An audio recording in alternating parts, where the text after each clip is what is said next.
Indian polity, Indian পলিটির মধ্যে চলছিল কি historical background, historical background.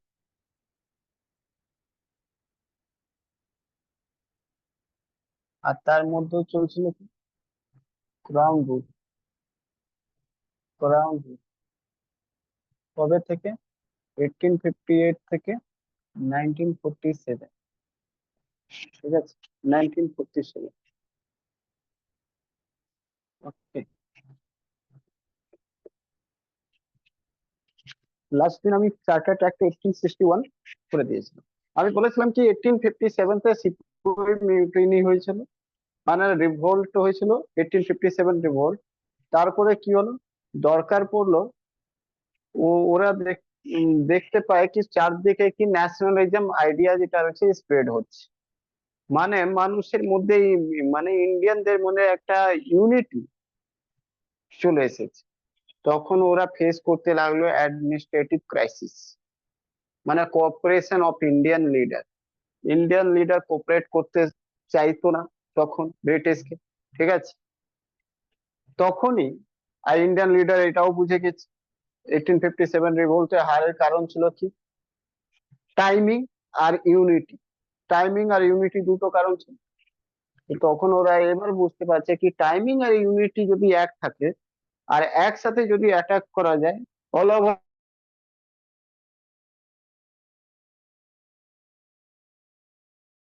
India, তো ব্রিটিশ আরো সহজ হয়েছে। আর এই জিনিস ইউনাইটেডলি এক সময় এট এ টাইম যদি অ্যাটাক করতো তাহলে হেরে যেত। এবার এমন হয়ে গেছে কি ব্রিটিশে কোনো জিনিসে ইন্ডিয়ান লিডার গুলো সমর্থন দিচ্ছেন। তখন ব্রিটিশ এটা মনে করলো কি এবার যে অ্যাক্ট গুলো আসবে তার মধ্যে ইন্ডিয়ান লিডার গুলোকে অ্যাডমিনিস্ট্রেটিভ পার্ট বানাতে হবে, অ্যাডমিনিস্ট্রেশনের মধ্যে আনতে হবে, মানে লেজিসলেচারতে আনতে হবে, ঠিক আছে। এই প্রসেস কিভাবে করা যায়, তো তাদেরকে শুধু প্রথমে ইনভলভ করি, বাট মেজরিটি থাকবে ইউরোপিয়ান, মানে মেজরিটি থাকবে ব্রিটিশের, মানে ব্রিটিশ মানে ইংলিশম্যান, ঠিক আছে। তাতে কি হবে, খুব একটা অসুবিধাও হবে না। আর যারা ট্যালেন্টেড লিডার গুলো রয়েছে তারা দিয়ে দেবো ইন্টেলিজেন্সিয়াকে অ্যাডমিনিস্ট্রেশনের পার্ট করে দেবো। তাহলে কি হবে, আন্দোলন খুব বড় একটা হবে, বুঝলে কি না, মাস মুভমেন্ট একটা হবে না। আর এই পরে ইন্ডিয়ান কাউন্সিল অ্যাক্ট আনা হচ্ছিল 1861, আর ওটা চলতে থাকলো। তারপরে একটা জিনিস বুঝে নেবে কি 1885 তো একটা বড় ঘটনা, 1885, ঠিক আছে। কি হয়েছিল মনে আছে? 1885 তে 28 ডিসেম্বর তে একটা ঘটনা ঘটে,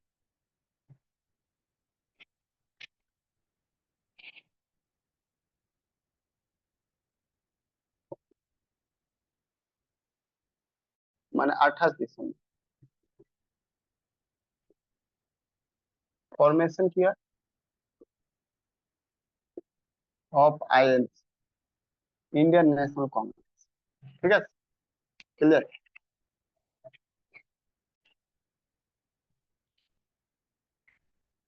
এটা কে করে, বাই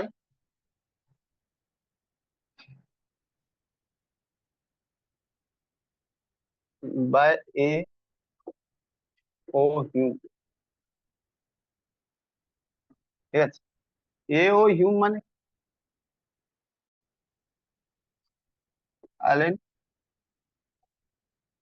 অক্টিভিয়ান হিউম। ইনি কে ছিলেন, এটা ছিল এক্স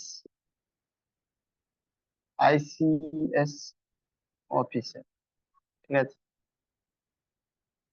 এই সময় 1885 সালে যখন কংগ্রেসের এস্টাবলিশমেন্ট হচ্ছিল, তখন 1884 থেকে 1888 সাল অব্দি, এই সময় অব্দি ভাইসরয় কে ছিলেন, ভাইসরয় অফ ইন্ডিয়া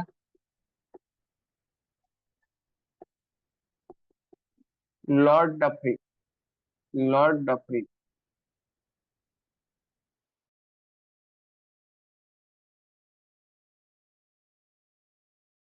ঠিক আছে, জিজ্ঞেস কর। ঠিক আছে, okay. First session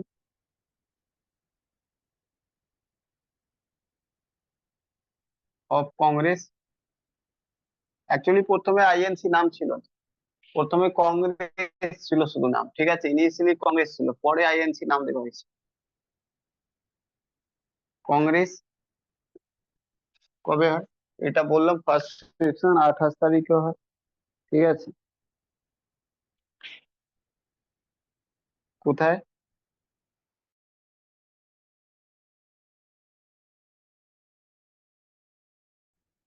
at Gokul Tejpal college,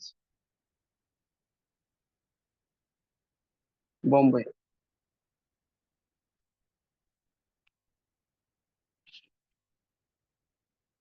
first session তে total 72 delegate or member participate.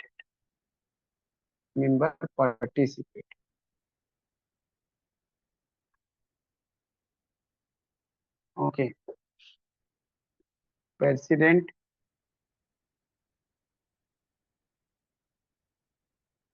of first session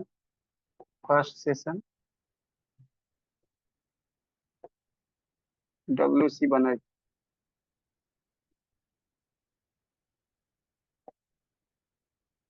ঠিক আছে,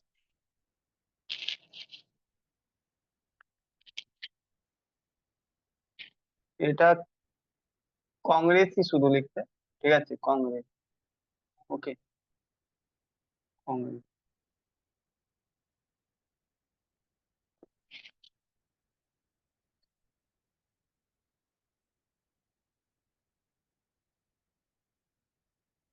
word Congress taken from taken from USA Congress, USA Congress, USA Congress. USA পার্লামেন্টে যে যেমন কি আমাদের লোয়ার হাউস হয় না, যাকে আমরা লোকসভা বলি, ওখানে যে লোয়ার হাউস রয়েছে তাকে বলা হয় কংগ্রেস। ঠিক আছে,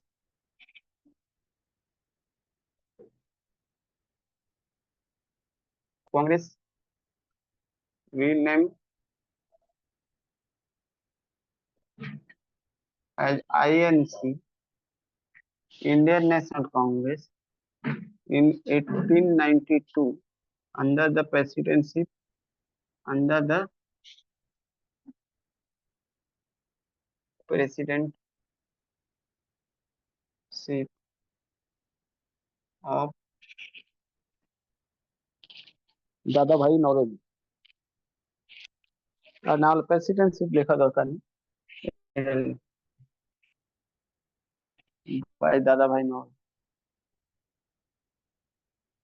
দাদা ভাই নওরোজি।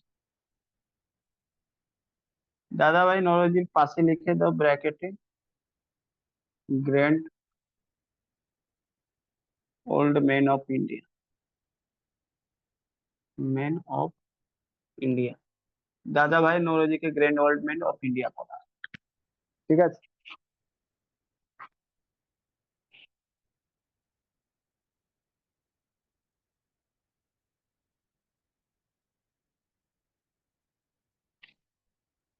ক্লিয়ার?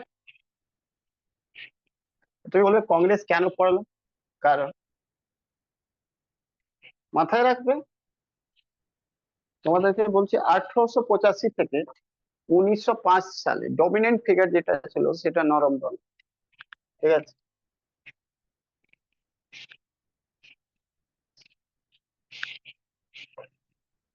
1885 থেকে 1905 অব্দি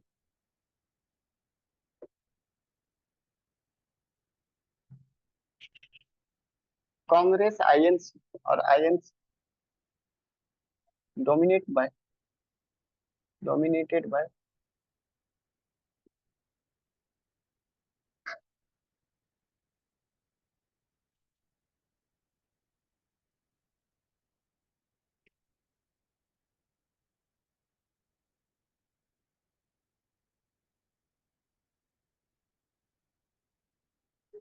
by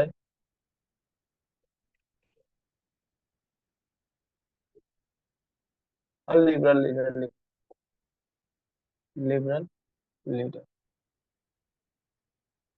ঠিক আছে?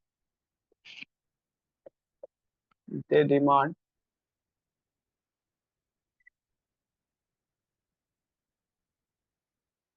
they demand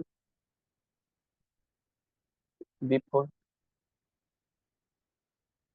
British that member of Congress or Indian Congress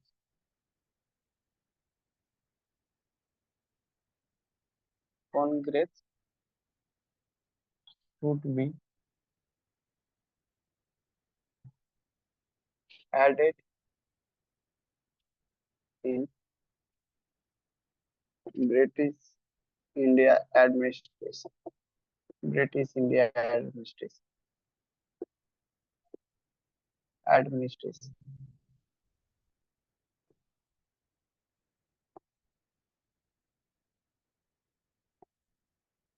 এই যে লিবারাল লিডার গুলো ছিল তারা ডিমান্ড করলো ব্রিটিশ গভর্নমেন্টের কাছে, before government British British government British গভর্নমেন্টের কাছে ডিমান্ড করলো কি কংগ্রেসকে অ্যাড করো, অ্যাডমিনিস্ট্রেশন তে অ্যাড করো, মানে কংগ্রেসের মেম্বারকে অ্যাডমিনিস্ট্রেশন তে অ্যাড করো, বুঝলে? এটা ডিমান্ড করলো। রাখো।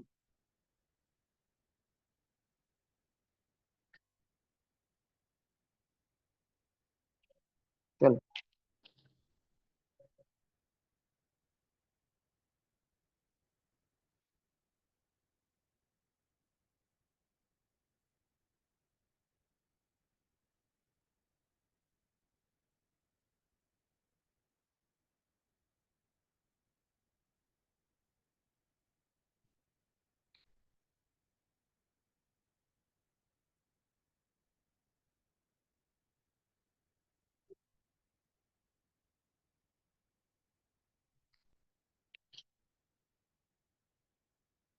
মুছে দেবো, বলো। হয়েছে। ঠিক আছে, তারপরে যে অ্যাক্ট নিয়ে এলো ব্রিটিশ, মুছে দিচ্ছি, পুরোটাই মুছে দিচ্ছি, হ্যাঁ, মুছে দেবো পুরোটাই। পুরোটা মুছে দিন, হয়ে গেছে। তারপরে ব্রিটিশ কি করলো, ইন্ডিয়ান লিডার গুলোকে কর্পোরেট মানে ইন্ডিয়ান লিডার গুলোকে কংগ্রেসের যে লিডার রয়েছে তাদেরকে অ্যাড করতে শুরু করলো কিসে, অ্যাডমিনিস্ট্রেশন। আর তার জন্য একটা অ্যাক্ট নিয়ে আসবে, তার অ্যাক্টের নাম হবে ইন্ডিয়ান কাউন্সিল অ্যাক্ট 1892, লিখতে পারো, Indian council act 1892, very very important.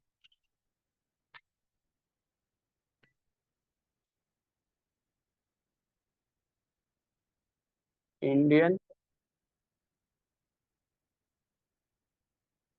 Council act of 1892,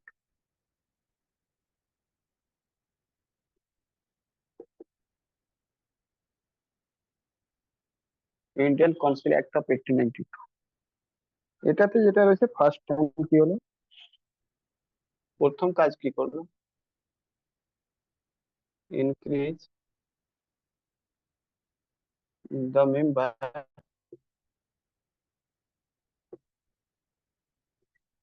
of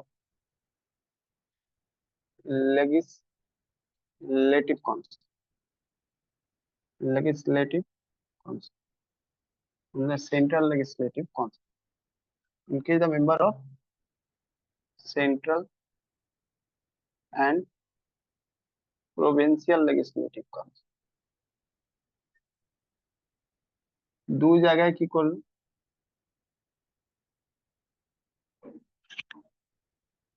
মেম্বারটা বাড়িয়ে দেওয়া হলো, due to workload, due to increase the workload, increase the workload। বলবে ওয়ার্কলোড কি বেড়ে গেছে, তো বাজেট বাজেট এবার কি করতে হবে, বাজেটের উপর ডিসকাশন হবে, ঠিক আছে, সেন্ট্রাল লেজিসলেটিভ কাউন্সিল সেই জন্য। Next,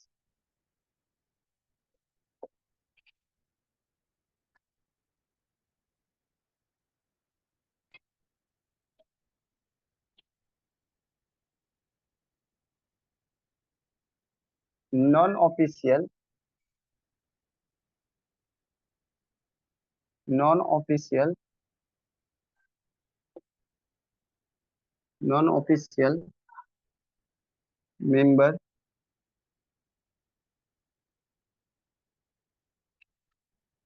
added are nominated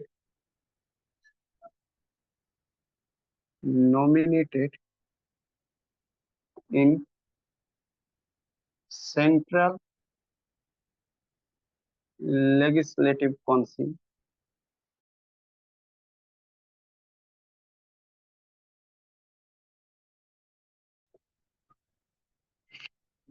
council by by Central Legislative Council। আচ্ছা, এটা যে ইনক্লুড করা হয়েছে মাথায় রাখবে, সেন্ট্রাল তে করা হয়েছে 6 to 10, এটা মাথায় রাখবে। আর প্রভিন্সিয়াল তো তোমার জানার দরকার। নন official member nominated in Central Legislative Council by Viceroy, ঠিক আছে, Viceroy, but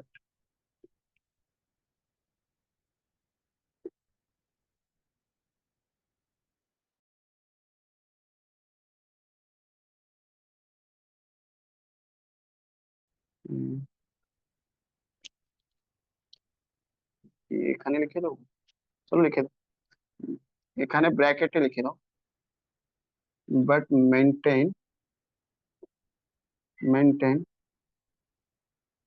official majority।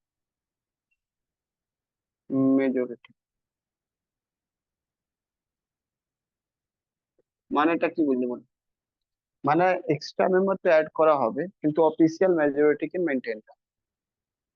ছাড়ো এটার লাইন, মানে এইরকমই লিখলেই চলবে, পরে আর একটা লাইন এড করবি, official majority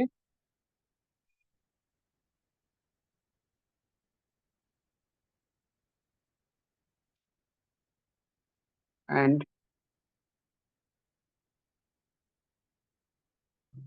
provincial legislature by governor,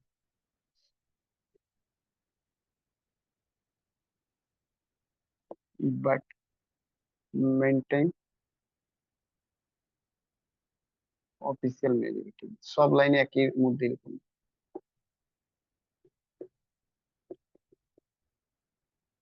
কি বললাম, সেন্ট্রাল লেজিসলেটিভ কাউন্সিলতে যে ইনক্রিজ করা হবে মেম্বার, তাকে নমিনেট কে করবে, নমিনেটেড বাই ভাইসরয়। আর প্রভিন্সিয়াল লেজিসলেচার তে যেটা নমিনেট করবে তাকে কে, ওখানকার গভর্নর, প্রত্যেকটা প্রভিন্সিয়াল তে যে গভর্নর হবে সে। বাট মেনটেন অফিসিয়াল মেজরিটি, মানে অফিসিয়াল মেজরিটি মেনটেন রাখবে, মানে নন অফিসিয়াল মেম্বার যে বাইরে থেকে আনা হবে কোনো ব্যাপার না, তাকে আনা হবে ঠিক আছে, বাট বাট তাদের সংখ্যা অফিসিয়াল যে থাকবে আগে থেকে তার থেকে কম, যাতে কোনো ডিসিশন নেয় তো অফিসিয়াল মেম্বার যারা পার্মানেন্ট মেম্বার আগে থেকে রয়েছে তারা যা বলবে সেটাই হবে আলটিমেটলি। কারণ কি, তাদের সংখ্যা বেশি থাকবে, মোর দেন 50%, এদের সংখ্যা লেস দেন 50% হবে, যে এক্সট্রা অ্যাড করা হবে তার সংখ্যা লেস দেন। কারণ দেখো এক্সট্রা এখানেই দেখো 6টা আগে ছিল, 10টা করা হয়েছে, মানে 4টে অ্যাড করা হবে। তো যদি সমর্থনও দিতে হয় তো 6জন, এর মেজরিটি রয়েছে 60%, ওইদিকে 40%, সেরকম প্রত্যেকটা স্টেটেও এটাই হবে কি, আগে থেকে যেটা রয়েছে অফিসিয়াল মেম্বার তাদের সংখ্যা বেশি থাকবে তুলনাত্মক নতুন যেটা অ্যাড করা হচ্ছে, মানে মেজরিটি তাদের কাছেই থাকবে হাতে। বুঝতে পারলে কিনা বলো, ক্লিয়ার হয়েছে? Hello,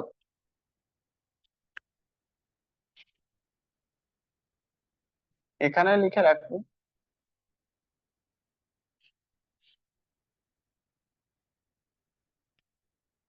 member member of central legislative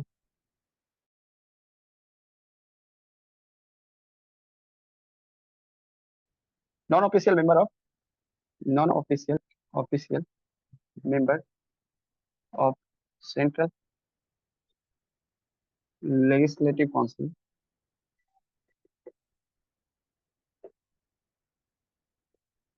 nominated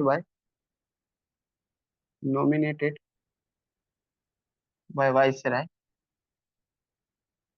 after recommendation of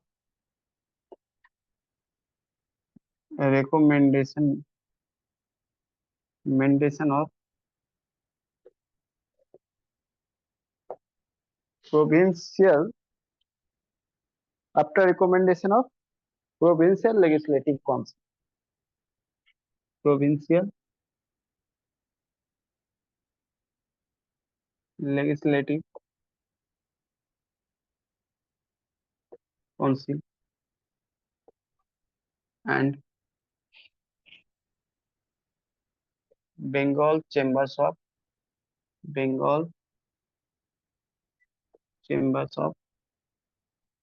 of Commerce.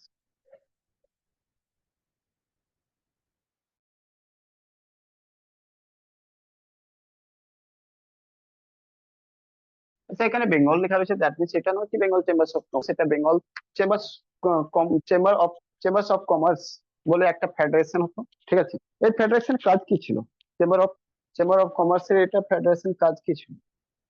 এই ফেডারেশনের কাজ ছিল যতগুলো কমার্শিয়াল অ্যাক্টিভিটিসে যারা বিজনেসম্যান ইনভলভ রয়েছে তাদের একটা গ্রুপ, ঠিক আছে। আর প্রভিন্সিয়াল লেজিসলেটিভ কাউন্সিল মানে কি বিধানসভা যাকে বলা হয় রাজ্যগুলোতে, সেই বিধানসভা থেকে মানে লেজিসলেটিভ কাউন্সিল থেকে মেম্বারকে কি করা হবে, তারাই রেকমেন্ড করবে নাম। আর এরা দুজন মিলে যাদেরকে নাম রেকমেন্ড করবে তাদেরকে কি করবে, সেন্ট্রাল লেজিসলেটিভ কাউন্সিলতে এই 4টে মেম্বার যেটা বাড়ানো হয়েছে সেই হিসাবে তাকে নমিনেট করে দেবে কে, ভাইসরয়। নাম এরা রেকমেন্ড করবে দুজন, মানে আলাদা আলাদা প্রভিন্সিয়াল লেজিসলেটিভ কাউন্সিল থেকে, বেঙ্গল চেম্বার্স অফ কমার্স থেকে, আর সেই নামকে সেন্ট্রালে পুট করে দেবে, মানে নমিনেট করে দেবে কে, ভাইসরয়। বুঝতে পারলে কিনা? ক্লিয়ার? যদি এই পর্যন্ত হয়ে গেছে তো বলো, লেখা হয়ে গেলে বলবে। হ্যালো,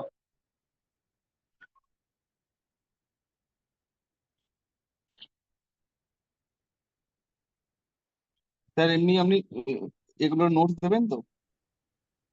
হ্যাঁ কেন দেবো, ঠিক আছে। নোট তো দেবো,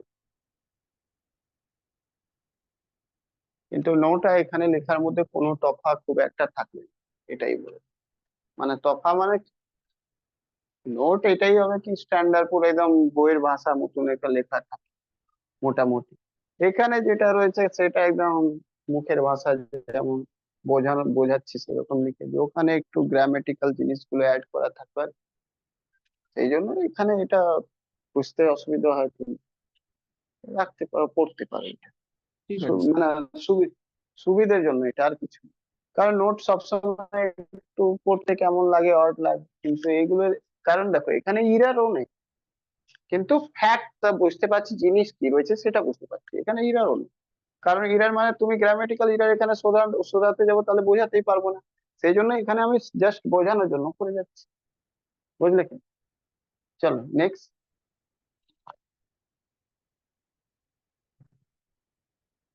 যদি এটা লেখা হয়ে গেছে তো বলো একটু। হ্যালো, হয়ে হয়েছে? যাচ্ছে। নিচেরটা হয়েছে তো নিচেরটাই আবার একটুখানি আমি শুধু অ্যাড করে দিই, এখানে লিখে দিচ্ছি প্রভিন্সিয়াল, এরপরে এটা লিখে নাও provincial legislative council nominated by governor, governor, ঠিক আছে। আর মিট করে নাও, আর নিচে শুধু কারা কারা নমিনেট করবে সেটা নাম, এরপরে লাইনটা কার নাম মিট করে না, হ্যাঁ।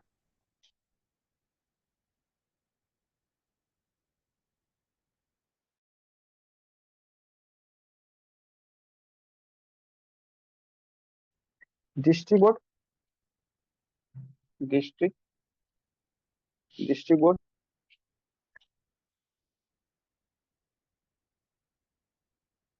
2 নম্বর municipality, municipality, তিন নম্বর ইউনিভার্সিটি,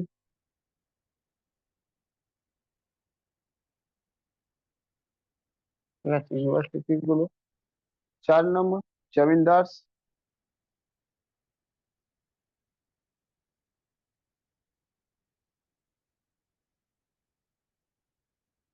5 নম্বর চেম্বার্স, চেম্বার্স মানে বিজনেস কমিউনিটি, ঠিক আছে। এরা 5 জন রেকমেন্ড যাকে করবে তাকে কোথায় অ্যাপয়েন্ট করা হবে? প্রভিন্সিয়াল লেজিসলেটিভ কাউন্সিলতে নমিনেট করা হবে। সেটা নমিনেট কে করবে? Governor of respective provincial assembly, মানে প্রভিন্সিয়াল রেসপেক্টিভ প্রভিন্সিয়ালের যে গভর্নর হবে উনি ওখানকার লেজিসলেটিভ কাউন্সিলতে মেম্বার অ্যাড করবে, মানে নমিনেট করবে, ঠিক আছে। Clear?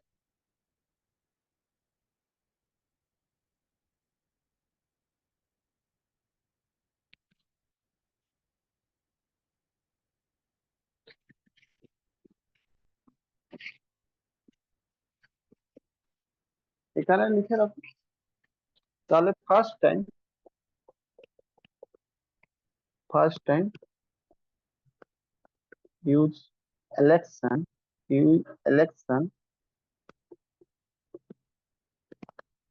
process for filling of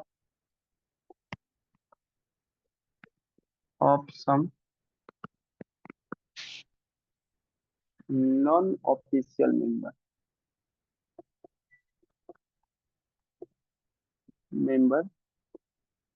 chamber মানে কোন চেম্বার? কমিউনিটি, বিজনেস কমিউনিটি, ঠিক আছে। কলকাতা এরিয়াতে কি হয়, যারা দোকানদার থাকে, যারা বিজনেস করে, তাদের একটা গ্রুপ হয়, মেম্বারশিপ হয়, তার মধ্যে তারা প্রত্যেক বছর ইলেকশন হয়, প্রেসিডেন্ট হয়, ভাইস প্রেসিডেন্ট হয়, এভরিথিং। তারপর ওটা একটা ইউনিয়ন করার জন্য, যেমন কমার্সের সেরকম তখনকার তো বিজনেস হয়ে, মানে বিজনেস হতো, এক্সপোর্ট ইম্পোর্ট হতো, তাদের বিজনেস কমিউনিটির একটা চেম্বার। যেমন আজকের সময় ঠিকই আছে, বুঝলে কি? হ্যালো,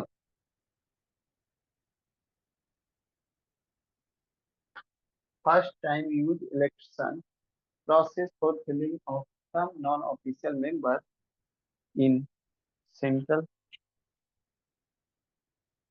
legislative council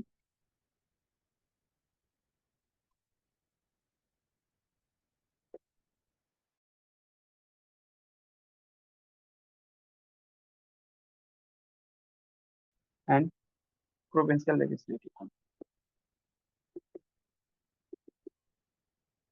মাথায় রাখবে, এখানে ইম্পর্টেন্ট হয়ে যাচ্ছে ফার্স্ট টাইম ইলেকশন প্রসেস, মাথায় রাখবে। But election word not use, ঠিক আছে। দেখো এখানে word nomination, word nomination use. এখান থেকে 2-3 রকম কোশ্চেন করবে তোমার। প্রথম জিজ্ঞেস করবে first time non official member কে কবে অ্যাড করা হয়েছে? Central legislative council, Indian council act 1892 তে। তোমাকে জিজ্ঞেস করবে ফার্স্ট টাইম ইলেকশন প্রসেস কবে স্টার্ট হয়েছে? Indian council act of 1892। সাধারণ মানুষ এখানে ভোট দিত না, এটাও জানো। But this is not kind of the election, actually process of election, but use word nomination. Nomination ওয়ার্ডটা ইউজ করা হয়েছে because they are nominated, not elected.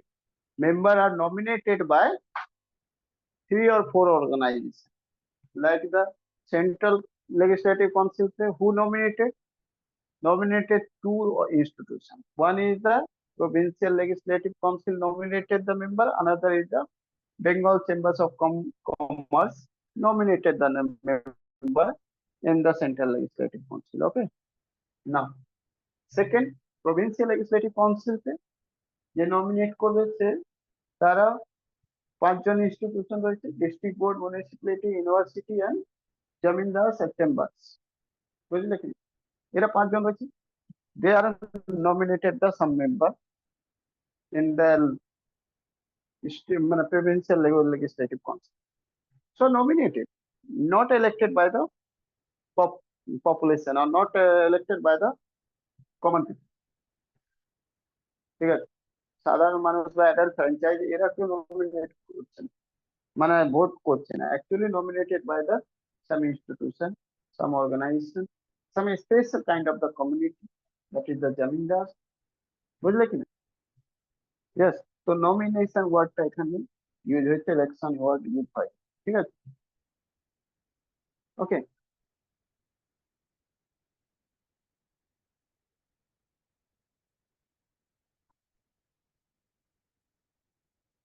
এর আগে কোন রকম ডিসকাশন বাজেটের উপর হতো, বাট ফার্স্ট টাইম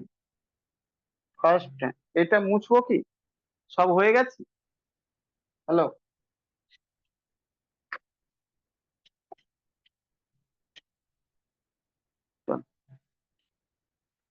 এখানে লিখি ফার্স্ট টাইম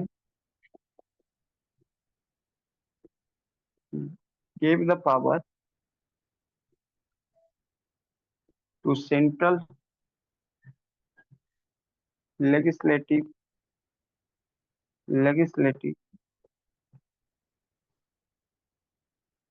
to ask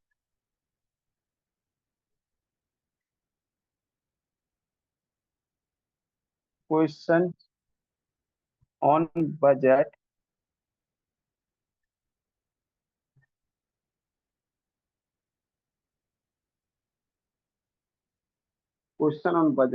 কার থেকে? টু দ্য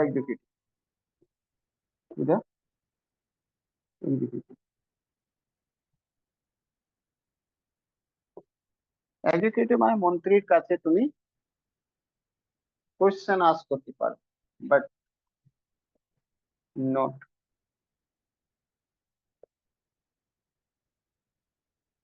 supplementary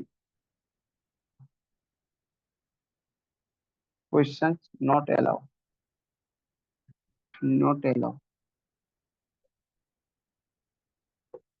ঠিক আছে? সাপ্লিমেন্টারি কোয়েশ্চেন নট allowed মানে কি, একবার তুমি কোয়েশ্চেন জিজ্ঞেস করে নিলে, তারপরে মন্ত্রী তোমাকে, এক্সিকিউটিভ কাউন্সিল বা মন্ত্রী তোমাকে জবাব দিয়ে দেবে, তারপরে তুমি তাকে আবার রিপিট করে তার এগেন্সে কোনো কোয়েশ্চেন জিজ্ঞেস করতে পারবেন। Second things, budget only introduce in the central legislative council, ঠিক আছে? মানে sorry, this provision only central legislative council till now, ঠিক আছে? Not provincial legislative council. Provincial legislative কাউন্সিলের নিজের বাজেটই, সেন্ট্রাল লেজিসলেটিভ কাউন্সিল যে বাজেট তৈরি করবে সেটাই প্রভিন্সিয়াল লেজিসলেটিভ কাউন্সিল জন্য হবে, ঠিক আছে? ক্লিয়ার? পরে 1919 সালে এদেরকে পাওয়ার দেওয়া হবে বাজেট ইন্ট্রোডিউস করা। যাই হোক, এখন এটুকু বোঝো, ঠিক আছে?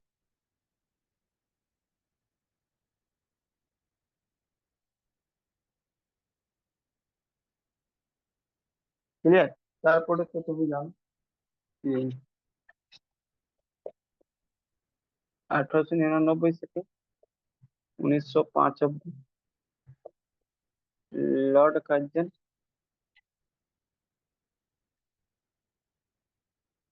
ভাইসরয় হলো,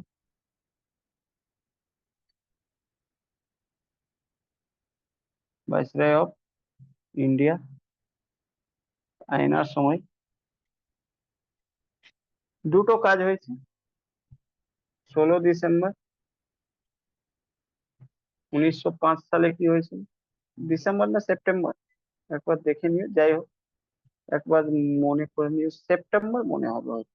সেপ্টেম্বরতে বেঙ্গল পার্টি, সেপ্টেম্বরই হবে, রক্ষা বন্ধন তো তখনই করা হয়েছে, তো বেঙ্গল পার্টিশন। ওকে, 16 সেপ্টেম্বর হবে, একবার তাও কনফার্ম করে নিন। নেক্সট, 1906 সালে ইন্ডিয়ান মুসলিম লীগ ফাউন্ডেশন এট ঢাকা। ঠিক আছে, ঢাকা। ক্লিয়ার? এই দুটো ইম্পর্টেন্ট হচ্ছে। তোমরা জানো এর প্রেসিডেন্ট কে ছিল, ফাউন্ডার কে ছিল, ফাউন্ডার কে ছিল, ফাউন্ডার নবাব, নবাব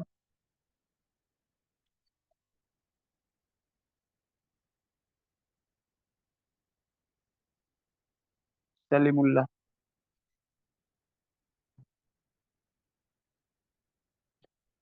সলিমুল্লাহ, ঠিক আছে, মানে খাজা সলিমুল্লাহ।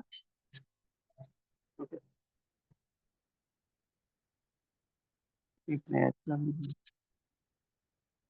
যাই হোক এটা ইতিহাসে যদিও পড়তেছি।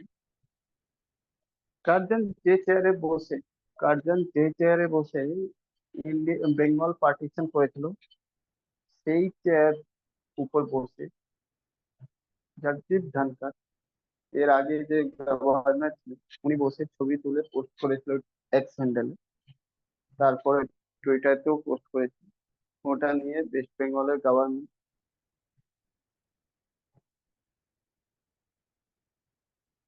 প্রতিবাদ করেছিল যে চেয়ারম্যান, যে ব্রিটিশ ভাইসরয় বেঙ্গলকে পার্টিসিপেট মানে পার্টিশন করলো, দুভাগে ভাগ করে দিল, আর সেই চেয়ারের উপর বসে ওই রাজ্যের গভর্নর কি করে নিজেকে প্রাউড ফিল করতে পারে। বুঝলে কি? বুঝলে? যাই হোক, চলো, যতগুলো লাইন লিখছি সব কটাই কিন্তু ইম্পর্টেন্ট, প্রত্যেকটা জায়গা থেকে কোশ্চেন আসে। ঠিক আছে, ক্লিয়ার? সেটা ইতিহাসে আসুক বা কনস্টিটিউশনে আসুক, বাস আলটিমেটলি মার্কস নেওয়া দরকার। ইতিহাস আমাকেই পড়াতে হবে, কনস্টিটিউশন আমাকেই পড়াতে হবে। মার্কস ইম্পর্টেন্ট হয়েছে, যা যা বললাম সব কটা question are very very important. চলো, হয়ে গেলে বলবে মুশকিল, এই পয়েন্টটা হয়ে গেছে।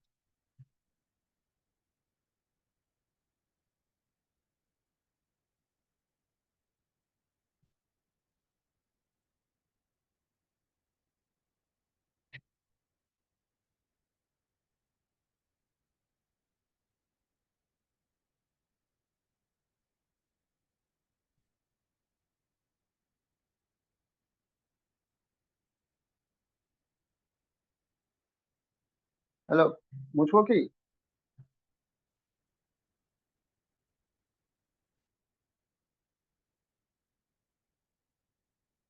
না স্যার।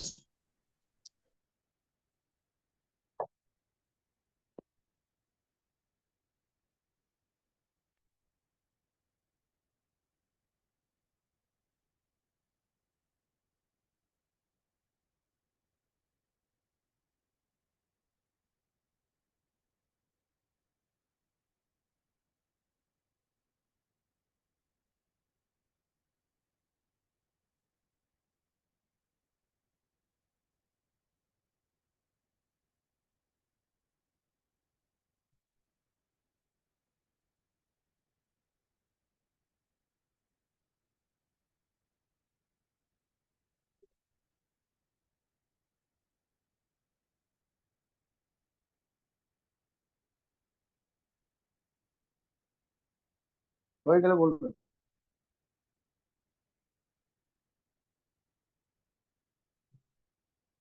আচ্ছা, চলো,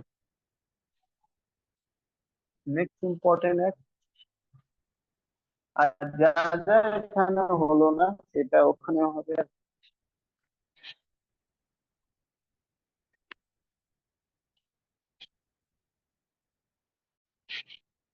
খুব ইজি রয়েছে মুখস্থ করা, একদম পুরো সিরিয়ালি তোমার মুখস্থ করতে পারবে। ফার্স্ট লাইনটা কি ছিল? আগেন, এখানে হবে again, increase the non-official official member of, এক নম্বর সেন্ট্রাল লেজিসলেটিভ কাউন্সিল।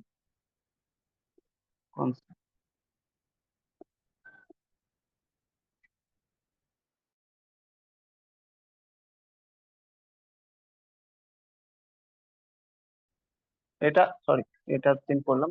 উনি এটাকে লিখে রাখুন, এটাকে কি বলা হয়? Morally morally Minto reform. ঠিক আছে, ওকে, ঠিক আছে। মরলি মিন্টো রিফর্ম। এই লর্ড মরলি আর লর্ড মিন্টো, ইনি ছিলেন secretary of state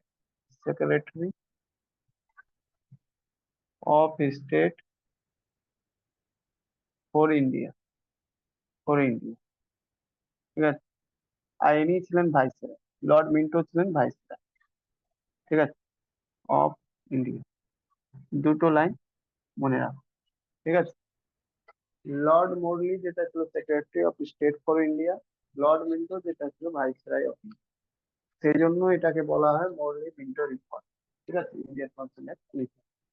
central legislative কাউন্সিলকেও বাড়ানো হলো, কিন্তু মাথায় রাখবে এটা কত বাড়ানো হয়েছে। তো 16 থেকে, আচ্ছা আগেবার 10 করেছিলাম না, 6 থেকে 10 না? হ্যাঁ,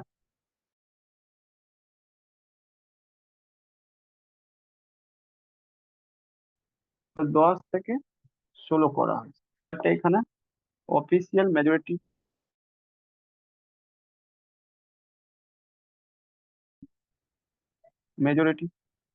মানে এখনো সুরক্ষিত রেখেছে। ওকে, অফিসিয়াল মেজরিটির উপর কোনো আঁচ আসতে দেয়নি। ঠিক আছে, হ্যালো।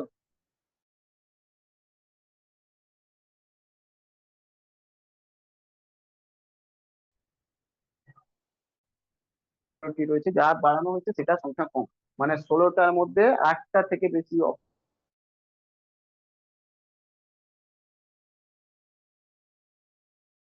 অফিসিয়াল থাকবে, 8টা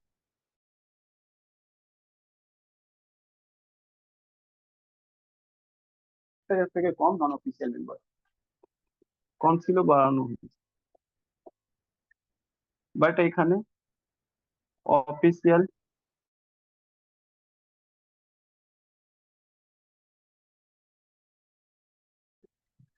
majority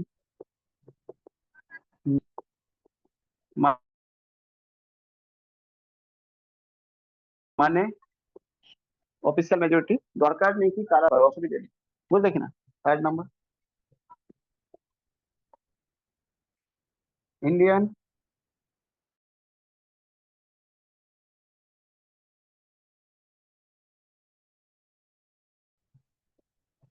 included first time in viceroy executive মানে মন্ত্রী হিসাবে প্রথমবার কোন ইন্ডিয়ানকে অ্যাড করা হয়। এর আগে এর আগে শুধু লেজিসলেটিভ ল মেকিং বডিতে অ্যাড করা হতো, এবার প্রথমবার মন্ত্রী হিসাবে এক্সিকিউটিভ কাউন্সিলতে, মাথায় রাখবে ওয়ার্ডটা, এক্সিকিউটিভ কাউন্সিলতে অ্যাড করা হয়। আর সেটা কে ছিল? পাঞ্জাবের গভর্নর একটা সময় ছিল, আর তার নাম ছিল সত্যেন্দ্র প্রসাদ সিনহা। কে ছিল?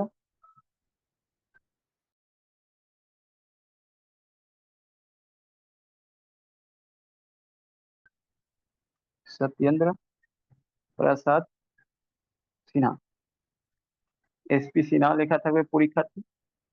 ঠিক আছে, এনাকে বানানো হলো member. Member means law minister. Okay, member means minister. Clear? Second, এটা তো হয়েছিল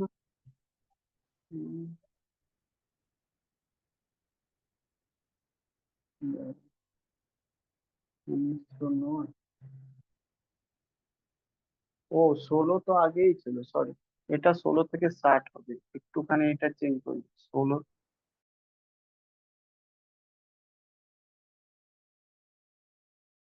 to 60,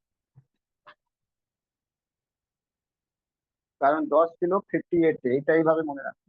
58 to 4 থেকে 10, 4 থেকে 10 এই 1861 তে 10 থেকে 16 হয়েছে, আর 1892 তে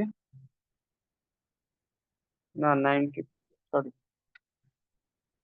এখানে হয়েছিল 4, 3 থেকে 4, 3 থেকে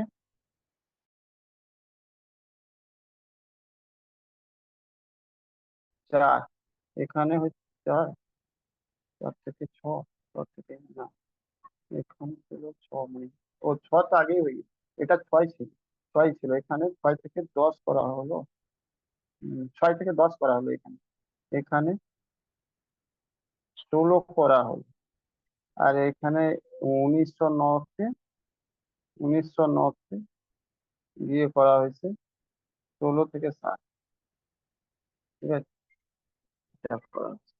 যাই হোক এটা মেম্বার জিজ্ঞেস করে না, তাহলে এটা মেম্বার জিজ্ঞেস করে না, কোনোদিন জিজ্ঞেস করে না কোথায় কতটা মেম্বার ছিল। ফিটস ইন্ডিয়া অ্যাক্টে 3টে member,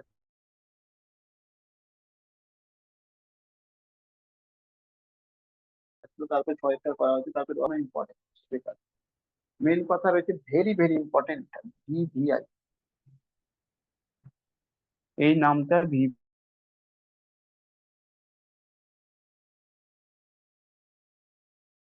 VVI, executive viceroy. Next যেটা দেখো, এই সময় কি হয়েছে,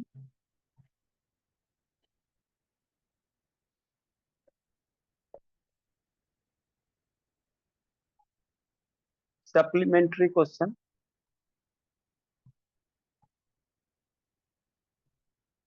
কোশ্চেন অ্যালাউ, কোথায় allowed in central legislative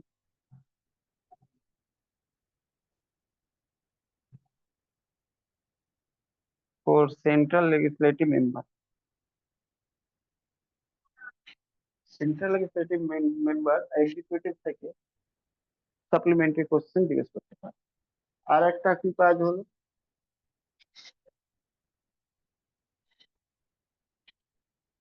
introduce system of a communal representative, introduce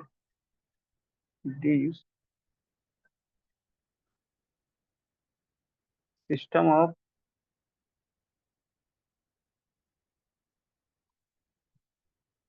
communal representation,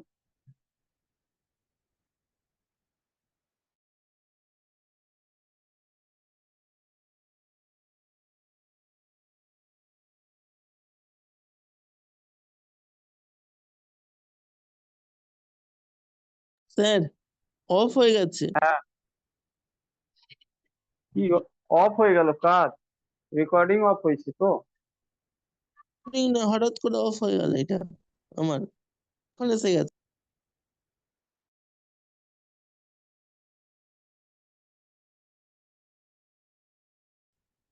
এই রেকর্ডিং তো শুরু হয়েছে নাকি, রাখি, হ্যালো, সবার অফ হয়েছে এখন না চলছে?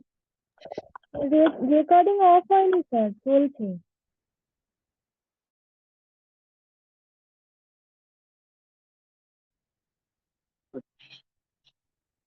এখানে মুসলিম, এখানে লিখো মুসলিম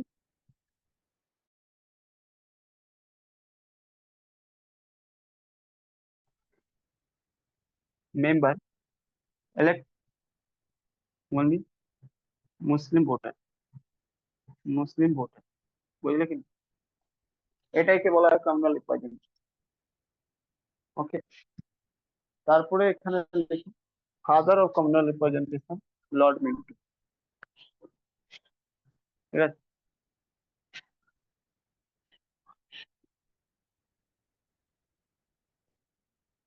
ফাদার অফ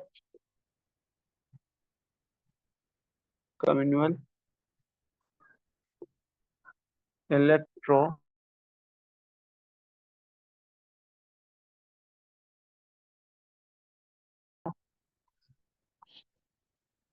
এবং father of communal electorate Lord মিন্টোকে বলা হয়। কারণ ইনি এটা শুরু করেছে। আর মাথায়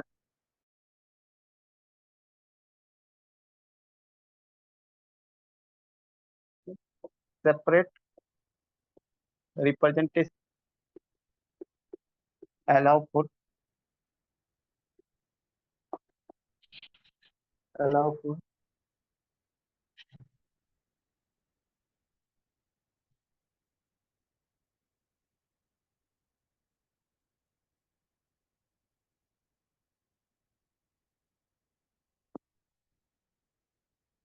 presidencies presi-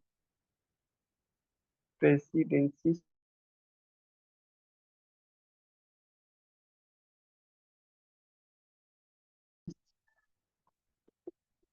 corporation, chambers of commerce,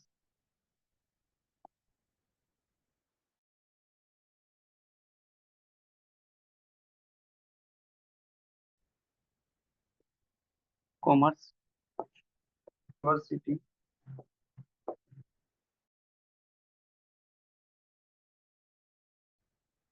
cities, জমিন। মানে লর্ড মিন্টো ইন্ডিয়াকে কি করলো, ভেঙে চুরে এক করে দিল। মানে ভেঙে চুরে এক না, অনেকগুলো পার্ট করে দিল।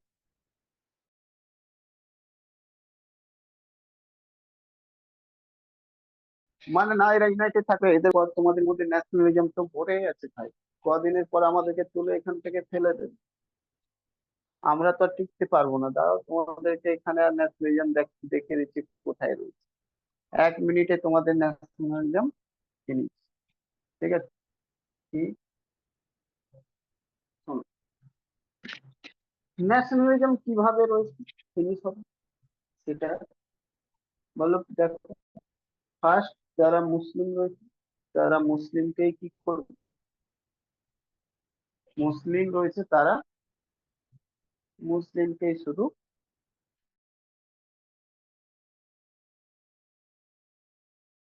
ক্যান্ডিডেটকে ভোট দেবে। মানে মুসলিম ক্যান্ডিডেটকে শুধু, যদি কো ক্যান্ডিডেট, ঠিক আছে, মানে মুসলিম ক্যান্ডিডেটকে অন্য কেউ জেনারেল ভোট দিতে পারবে না।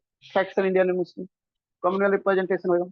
ঠিক আছে, কমিউনাল অ্যাটাক করলো দুটো বড় সোসাইটির উপর, হিন্দু আর মুসলিমের উপর। এটা সেকেন্ড বললো এবার আলাদা আলাদা ইনস্টিটিউশনকে সেপারেট করে দাও, ইনস্টিটিউশন এবং ইনস্টিটিউশনের মধ্যে লড়াই হবে।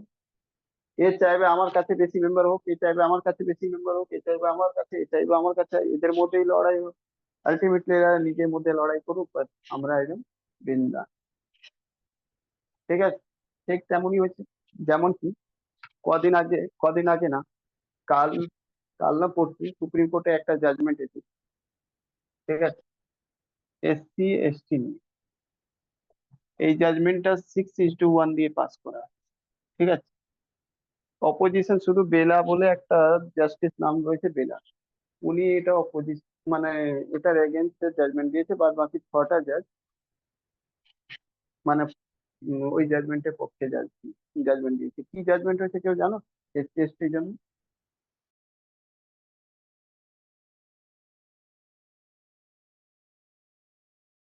হ্যালো, শুনেছো সুপ্রিম কোর্টে নতুন জাজমেন্ট?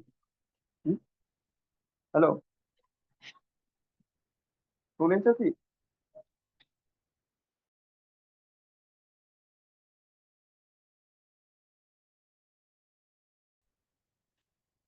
না কেউ শোনোনি? নিউজ দেখো। সুপ্রিম কোর্টের জাজমেন্ট শুনেছো রিসেন্টলি এসসি এসটি নিয়ে দিয়েছে, পরশু জাজমেন্ট দিয়েছে। ডিওয়াই চান্দ্রচূড়ের বেঞ্চ ছিল, চিফ জাস্টিসের বেঞ্চ, 7 মেম্বার বেঞ্চ।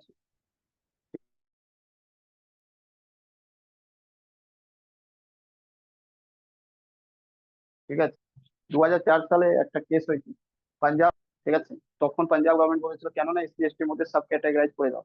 মানে যারা বেশি টাকা পয়সা হয়ে গেছে অলরেডি সরকারি চাকরিতে, মানে সাপোজ ইউপিএসসি বা গ্যাজেটেড অফিসার হয়ে গেছে বাড়িতে, তারা রিজার্ভেশন কেন পাবে? তখন সুপ্রিম কোর্ট বলেছিল কি না এসব হবে, এসসি এসটি তে ক্যাটাগরাইজ করা যাবে। আর আজকে 7 বেঞ্চে বসলো, ওটাই জাজমেন্টকে আবার রিভিউ করে পাল্টে দিল। 6:1, মানে সিক্স।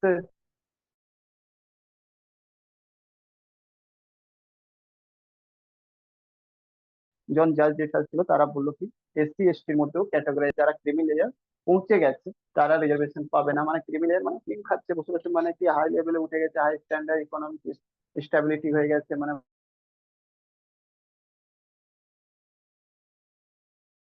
ভালো চাকরি করতে বাড়িতে, তো নেক্সট জেনারেশন তারা আর রিজার্ভেশন পাবেন। কি করবে জেনারেশন, মানে যাদের একদম টাকা পয়সা কম রেখে গরিব রয়েছে তারা রিজার্ভেশন পাবে। ঠিক বলেছে না ভুল বলেছে? হ্যালো, হ্যাঁ ঠিক বলেছেন। ঠিক বলেছে তাই না?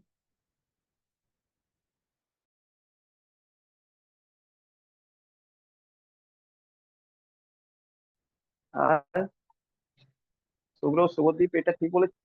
অভিষেক, রাখি তোমাদের মত শুনতে চাইছি, এখানে তো আমরা জাজমেন্ট কিছু নিতে যাচ্ছি না, তোমাদেরকে যদি লিখতে দেয় এটার উপর টপিকের উপর কি ঠিকই করেছে এটা, আর আমার মতে গেলে যে কোনো রিজার্ভেশনে তুলে দেওয়া উচিত। ঠিক না সবাই ভুল? যোগ্যতায় চাকরি পাবে। দেখো, এক লাইনে জবাব এটা না। সুপ্রিম কোর্টের জাজমেন্টকে কেউ যদি বলতেও যায়, ডাইরেক্ট যদি প্রতিরোধ করে তাহলে ওটা কন্টেম্প অফ কোর্ট হবে। তো বেটার এটা রয়েছে যে তাকে অ্যানালাইসিস করা যায়, অ্যানালাইসিস 4-5টা পয়েন্টে করা যেতে পারে। ফার্স্ট, আম্বেদকর যখন সংবিধানে রিজার্ভেশন প্রোভাইড করা হচ্ছে তখন এসসি এসটি দের জন্য এটা বেস করে প্রোভাইডই করা হয়নি কি তারা গরিব রয়েছে, বুঝলে কি? এটা মাথায় রাখো, ঠিক আছে? তারা যে গরিব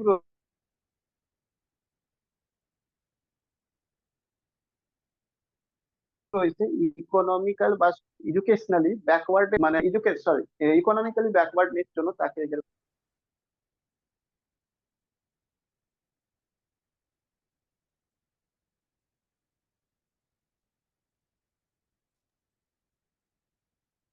কেটে গেল।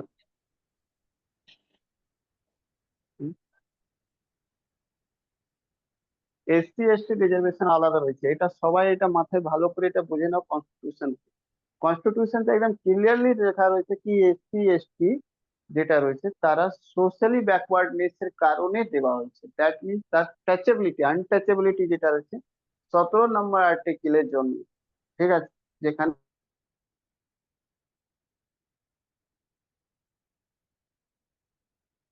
প্রোটেকশন দেওয়া হয়েছে আলাদা ব্যাপার। তো আনটাচেবিলিটির জন্য ইকোনমিক্যাল ব্যাকগ্রাউন্ড জন্য তার রিজার্ভেশনই দেওয়া হয়, এটা আর্টিকেল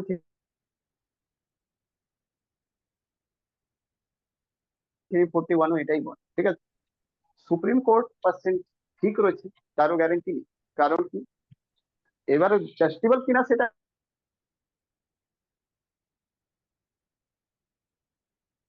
আলাদা ব্যাপার, কিন্তু এর উপর খুব ভালো করে ডিবেট করা যাবে কি গরিব মানুষের জন্য এটা রিজার্ভেশন, বা এসসি এসটি তে তারা গরিব রয়েছে বলে এটা রিজার্ভেশন, তাদেরকে এই জন্যই দেওয়া হয়েছে যাতে একটু সোশ্যালি ব্যাকওয়ার্ডনেস আনটাচেবল হয়েছিল তার জন্য দেওয়া হয়েছে, বুঝেছি? তো সেকেন্ড জিনিস, প্রথমে এটা লজিক হয়েছে।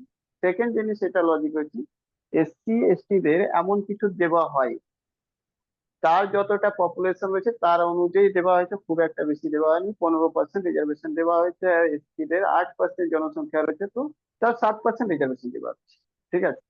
বুঝতে পারলে কিনা? 16 থেকে 17% এসসি জনসংখ্যা রয়েছে, তাকে 15% মতন, 15.5% মতন রিজার্ভেশন দেওয়া হচ্ছে, ঠিক আছে?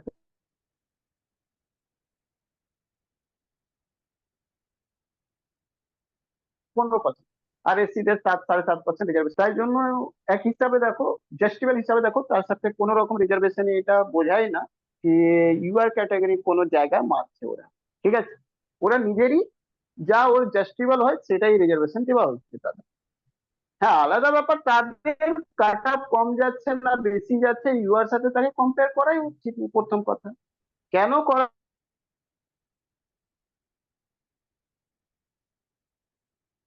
হয়নি?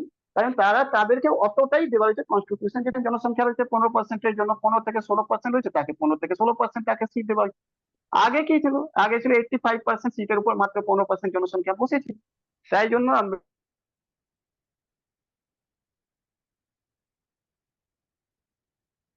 আম্বেদকর এটা ঠিক করলো কি এটা জাস্টিফাইবল নয়। 15% একটা এসটির সাথে আনটাচেবল, মানে টাচেবল ফিলিং রাখে, তারা কিভাবে ডেভেলপমেন্ট করতে পারে, তাহলে এদেরকে ডেভেলপমেন্ট করার জন্য এদেরই অফিসার ওখানে থাকবে, তাহলে তাদের একটা ওয়েটেজ, আর এদের লোক কেন পৌঁছতে পারছে না? ঠিক আছে, কারণ নানা জায়গায় তাকে নানা রকম ফেস করতে পারছে, সোশ্যালি ডিসক্রিমিনেশন হচ্ছে, তাই জন্য তাদেরকে রিজার্ভেশন দেওয়া হচ্ছে। তার মানে এটা কখনো এটা পুয়ারনেস বলে তাকে দেওয়া হয়, তাকে দেওয়া হয়েছে সোশ্যালি ডিসক্রিমিনেশন থেকে তাকে বাঁচানোর জন্য 15% তাকে রিজার্ভেশন দেওয়া হয়েছে। ঠিক আছে, তো এটা লজিক, এটা রয়েছে। এবার সুপ্রিম কোর্ট কি বুঝেছে এখন কি করেছে সেটা আলাদা ব্যাপার, তার উপর ডিবেট আর ডিসকাশন হওয়ার পর নেক্সট কি হবে। অলরেডি পিটিশন ফাইল 1-2 দিনের মধ্যে হয়ে যাবে, যদিও সেন্ট্রাল গভর্নমেন্ট তাকে অ্যালাউ করেছে, মানে অ্যাটর্নি জেনারেল বলেছে কি হ্যাঁ করতে সাব ক্যাটাগরি, কিন্তু তারপরে মোদি গভর্নমেন্টের মধ্যেই যে অ্যালায়েন্স রয়েছে, রামবিলাস পাসওয়ানের ছেলে চিরাগ পাসওয়ান ও বললো আমি পিটিশন ফাইল করব। ঠিক আছে, আর রিয়ালিটি এটা রয়েছে। সেকেন্ড জিনিস, সুপ্রিম কোর্টও এটাও ডাইরেক্ট বলেনি কি সাব ক্যাটাগরাইজ করতেই হবে বাধ্য, স্টেটকে বলেছে তার জন্য আগে ডেটা দিতে হবে। ঠিক আছে, কি অ্যাকচুয়ালি কি রয়েছে, ঠিক আছে, স্ট্যাটাস কি রয়েছে এসসি এসটি, পুরো ডেটা আগে অ্যাকুমুলেট করো, তারপরে তার রিজার্ভেশন ব্যাপারে বলবো কি ক্যাটাগরাইজ করা যাবে কি করা যাবে না। এটা নয় কি সুপ্রিম কোর্ট বলে দিয়েছে কি স্টেটকে করতেই হবে, বাধ্য নয়, আগে ডেটা আনবে, ডেটার পর তারপরে ওটা করবে। বুঝতে পারলে কি না? যাই হোক, এইটা গল্প রয়েছে। তো যে এর মধ্যে ডিবেট এখন অনেক রয়েছে, ইমপ্লিমেন্ট আমার মনে হয় না এটা 10 বছর, নেক্সট 10 বছরে ইমপ্লিমেন্ট হবে, এটা জেনে রাখো। নেক্সট 10 বছর ধরে এটা ইমপ্লিমেন্ট করতে পারবে না, হবেও না। ঠিক আছে, কারণ এই আগুনে কেউ নামতে চাইবে না, মুখে বলে দিয়েছে ঠিক আছে, কিন্তু সেন্ট্রাল গভর্নমেন্টও নামবে না এই আগুন। ঠিক আছে, এত বড় এটা জিনিস।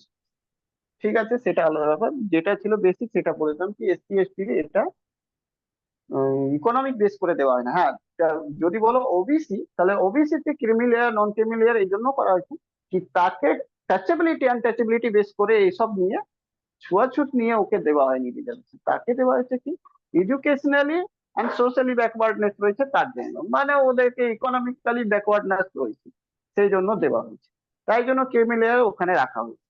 সেকেন্ড জিনিস, জেনারেল তে যে ইডব্লিউএস যে সেকশন রয়েছে সেটা ইকোনমিক বেসিস রয়েছে, মানে ওবিসি আর ইডব্লিউএস ইকোনমিক বেসিস বেস রয়েছে।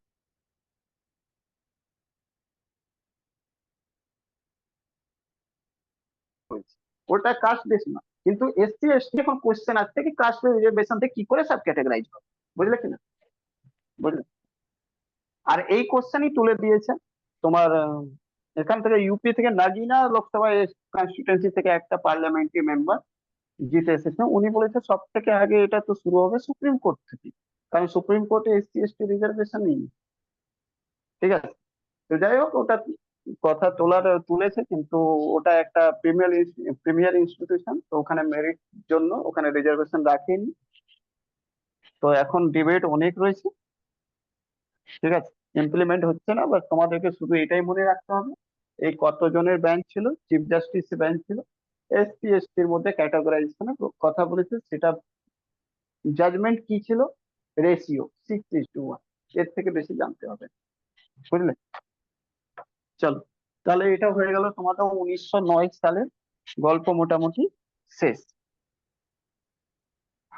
এখান থেকে কোশ্চেন কি কি আসছে, মোরলি মিন্টো রিফর্ম কাকে বলা হয়, ইন্ডিয়ান কাউন্সিল অ্যাক্ট 1909 কি বলা হয়, কমিউনাল রিজার্ভেশন কাকে দেওয়া হয়েছিল, মুসলিমকে সেপারেট রিপ্রেজেন্টেশন কাকে দেওয়া হয়েছিল, চেম্বার্स के বেঙ্গল চেম্বার্স के জমিদার के ইউনিভার্সিটি के আর কর্পোরেশন। ঠিক আছে, ক্লিয়ার, সাপ্লিমেন্টারি কোশ্চেন অ্যালাউ হয়েছিল। ঠিক আছে, প্রভিন্সিয়াল এরিয়াতে নন অফিসিয়াল মেজরিটিকে অ্যালাউ করা হয়, কিন্তু সেন্ট্রাল লেজিসলেটিভ কাউন্সিলতে অফিসিয়াল মেজরিটি এখনো মেনটেন থাকলো। তাছাড়া তাছাড়া আর একটা ঘটনা ঘটলো, সত্যেন্দ্র প্রসাদ সিনহাকে এক্সিকিউটিভ কাউন্সিলের মেম্বার করা হয়। বুঝলে কি, clear?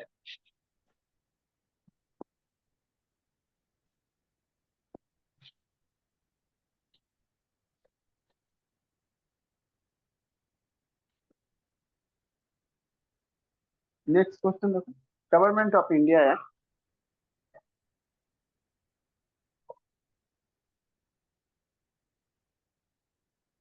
Government of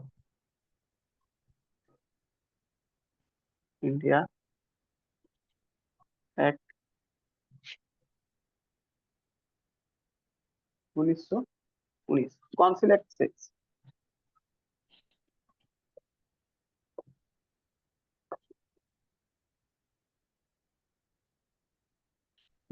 government India act যেটা রয়েছে এটাকে বলা হয় also known as Montague transform reform, also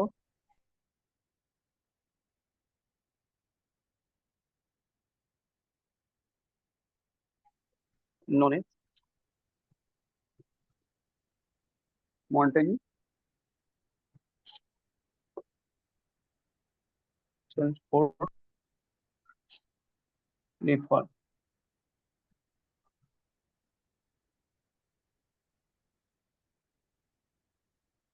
next, আচ্ছা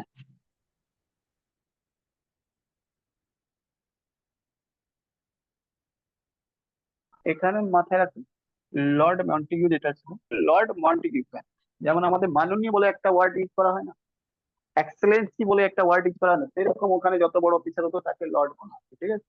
লর্ড মন্টেগু যেটা ছিল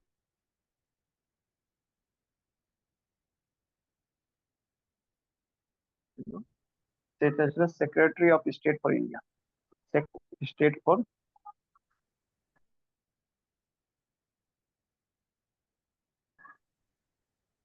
ইন্ডিয়া। ট্রান্সফর্ম ছিল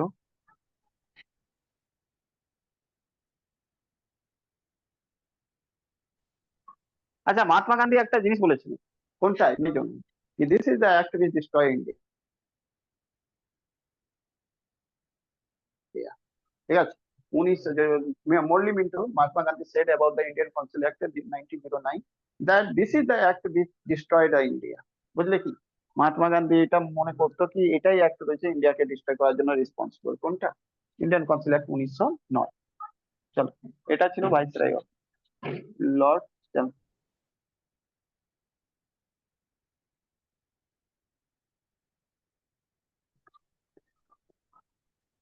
Chelmsford, ভাইসরয় অফ ইন্ডিয়া,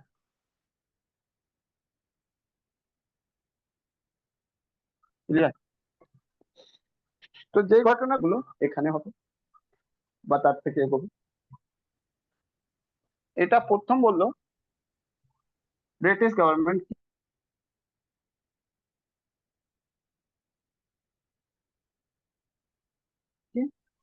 এটা যেটা হবে না সেটা রেসপন্সিবল গভর্নমেন্ট ইন্ডিয়া প্রোভাইডেড, মানে এটা দিয়ে কি হবে, রেসপন্সিবল গভর্নমেন্ট প্রোভাইড করা হবে, কি করা হবে, প্রোভাইড করা হবে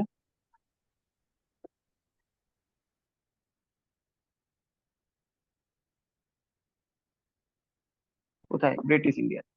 কিভাবে রেসপন্সিবল, রেসপন্সিবল মানুষ তাকেই বলা হয়, রেসপন্সিবল মানুষ তাকেই বলা হয় যে অ্যাকচুয়ালি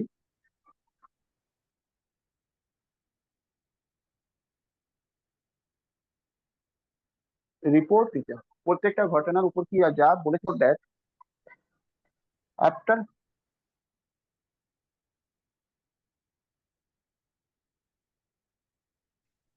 10 years কমিশন, মানে স্যাচুরেটি commission appointed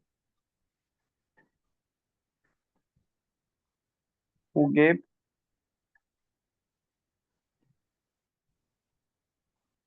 uh, who give the white paper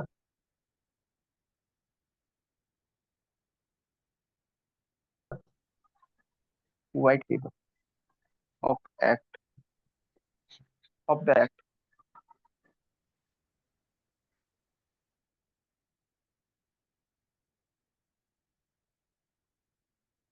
of the implementation of the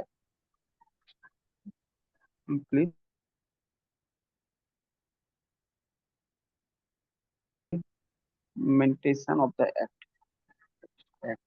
মানে এই যে অ্যাক্ট রয়েছে সেটা sorry information of the act, এই যে অ্যাক্ট রয়েছে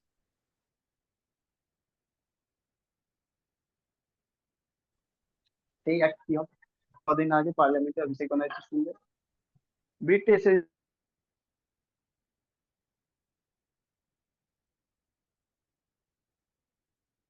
এই বেঙ্গলের জন্য সেন্ট্রাল গভর্নমেন্ট লাস্ট বাজেট না, লাস্ট ইয়ার 10 পয়সাও দেয়, আর যদি দিয়ে থাকে তাহলে হোয়াইট পেপার পার্লামেন্টে রাখে। এই চ্যালেঞ্জ যেটা করেছিল ফাইন্যান্স মিনিস্টারকে,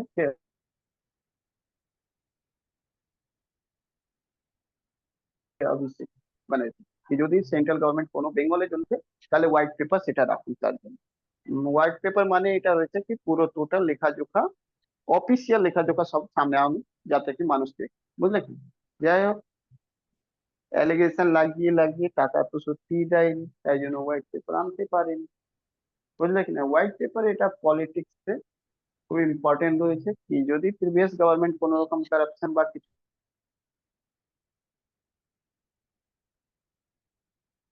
করে থাকে, আর যেটা নিউ গভর্নমেন্ট আছে তারা হোয়াইট পেপার আনে। দেখো আগে গভর্নমেন্ট কি কি করে রেখেছে।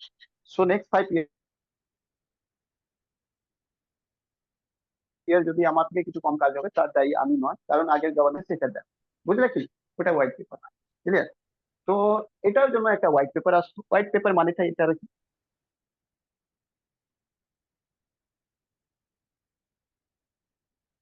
নেক্সট 10 যে প্রিভিয়াস 10 ইয়ার রয়েছে সেটাতে কাজ কতটুকু হয়েছে রিয়েলি কি, ঠিক আছে। ওই জন্য এটা এককে বলা হলো রেসপন্সিবল গভর্নমেন্ট, ঠিক আছে, ক্লিয়ার। হ্যালো, বোঝা গেল, হয়ে গেলে বলবে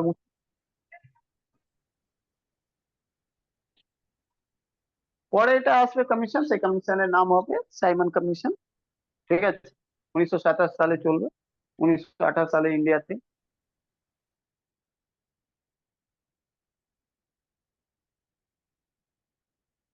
রিপোর্ট তৈরি করতে শুরু করবো। 1929 সালে 29 সালে রাউন্ড টেবিল হবে, ঠিক আছে। এই রাউন্ড টেবিলের পর যা ডিসকাশন আসবে, আর সেই ডিসকাশনের পর ওই ডিসকাশনের সাথে যা যা রিকমেন্ডেশন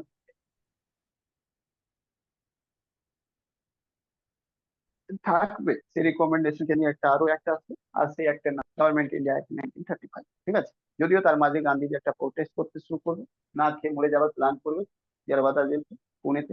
তারপর গান্ধীজিকে মানানোর জন্য আম্বেদকর যাবে, আম্বেদকর গান্ধীর মধ্যে ডিল হবে এই এসসি এসটির ব্যাপার নিয়ে, মানে এসটি নিয়ে, ডিপ্রেস ক্লাস নিয়ে।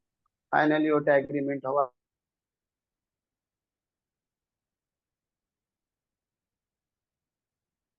পর ওইটা এগ্রিমেন্টের নাম পুনা প্যাক্ট হবে।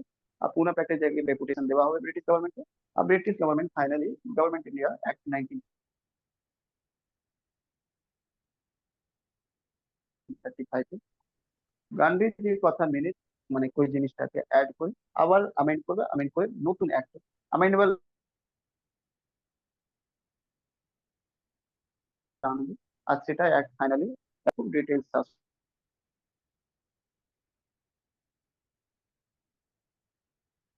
থাকে, পুরো অ্যাডমিনিস্ট্রেটিভ সিস্টেম থাকে ওর মধ্যে লেখা, নেওয়া হয়েছে।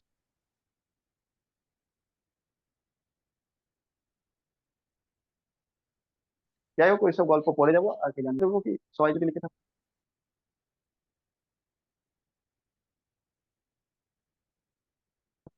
হ্যালো, বুঝবো, বলো বলো,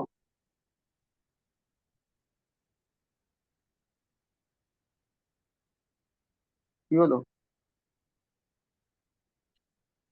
বলবেন? চলো ঠিক আছে। মাথা মুছে দিন। দেখো, এই যে রেসপন্সিবল গভর্নমেন্ট, সেটা অ্যানাউন্সমেন্ট কবে করেছিল এটা বলে দিচ্ছি। এটা অ্যানাউন্সমেন্ট যেটা করেছিল, এটা যে রেসপন্সিবল, এটা অ্যানাউন্সমেন্ট করেছিল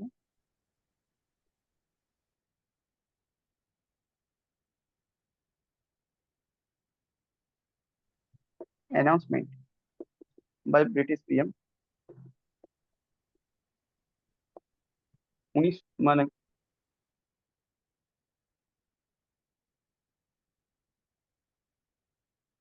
20 আগস্ট 1917, ঠিক আছে, ওকে।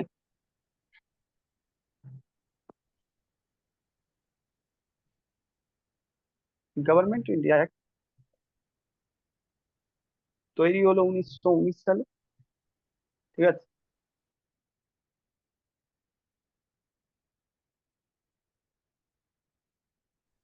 মানে এটা পাস হয়েছে। আর simple act became the act 1919 সালে। এনফোর্সমেন্ট হয়েছে এনফোর্সমেন্ট হয়েছে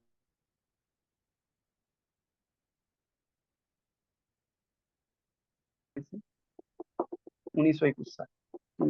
হয়েছিল 20 আগস্ট 1917 থেকে ইন্ডিয়াতে একটা রেসপন্সিবল গভর্নমেন্ট হবে। 19 সালে পার্লামেন্ট থেকে পাস করিয়েছিল British parliament.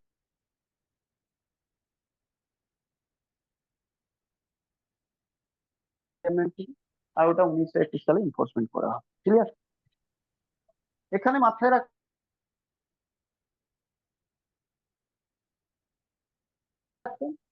Law making subject discuss.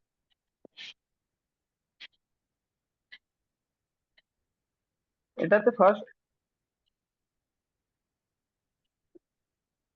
Subject of law আর সাবজেক্ট এরকম লিখতে পারো, law making making subject divided into two list, divided into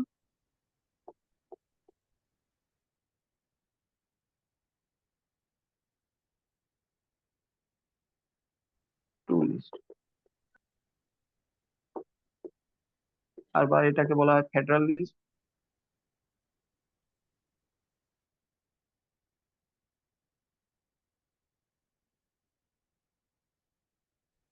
বা ইউনিয়ন লিস্ট, যা বল সেকেন্ড নাম্বার প্রভিন্সিয়াল লিস্ট।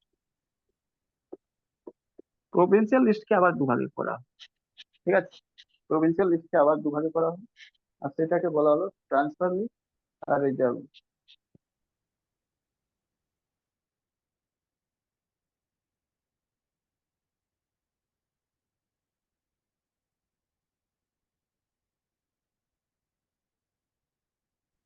এক নম্বরকে বলা হয়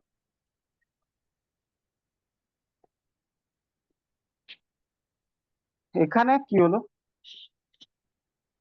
responsible of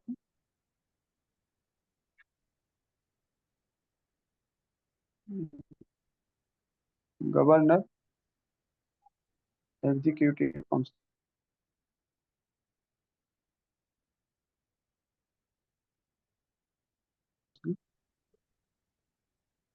responsible for provincial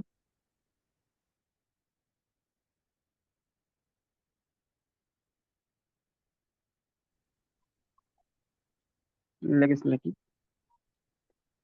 council। মানেটা কি বলবো, গভর্নরের কাছে যেগুলো রাজ্যে, দেখো এখন তো সিএম হয়, তখন তো সিএম হতো না, ঠিক আছে? ওকে, তখন তো সিএম হতো না, তখন তো হেড মানে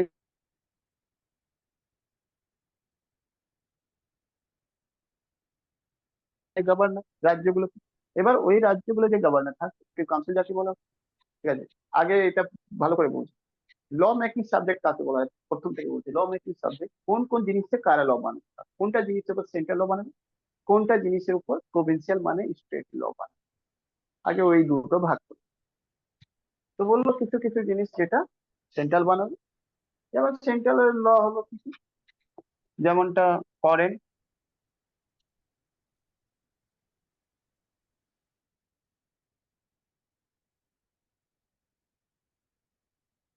ফাইন্যান্স, পুলিশ, এগুলো সব রয়েছে। আর বাদ বাকি যেটা ছোটখাটো জিনিস থাকবে সেটা মানে আজকের সময় পুলিশ আলাদা ব্যাপার, আজকের সময় রয়েছে তোমার তার কাছে স্টেটের কাছে, কিন্তু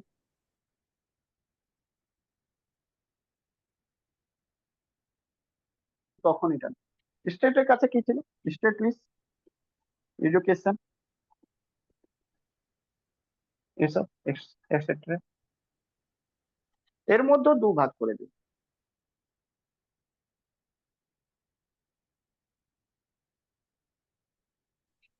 এগুলোর উপর ল বানাবে, এর মধ্যে দু ভাগ করে কিছু নেবে। সেটা কোথায় ডিসকাশন হবে, ডিবেট হবে,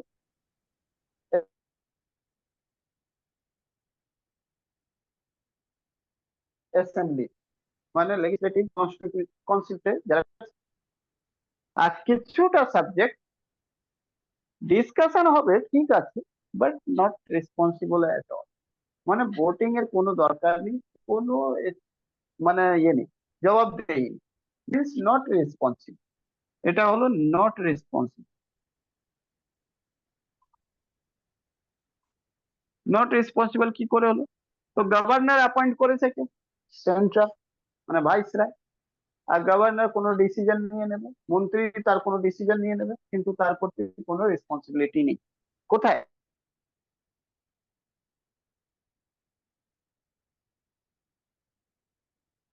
জবাবদেহি নেই কোথায়? প্রভিন্সিয়াল লেজিসলেটিভ মেম্বার গুলোকে। কেন করলে বলে চেঁচাবে না বেশি, এটা আমার রয়েছে রাইট, আমাকে সেন্ট্রাল পাঠিয়েছে, এইগুলোর উপর ল আমাকে বানানোর জন্য বলেছে, তো আমি বানাবো। ও বলবে আমার তো স্টেট লিস্ট পেপার, বলে ঠিক আছে স্টেট লিস্ট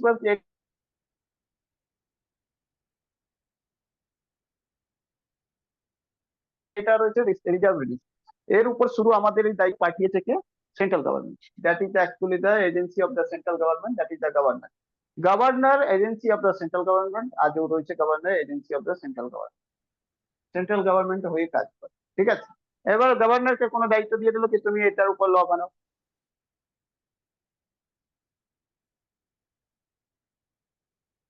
বানিয়ে দিন।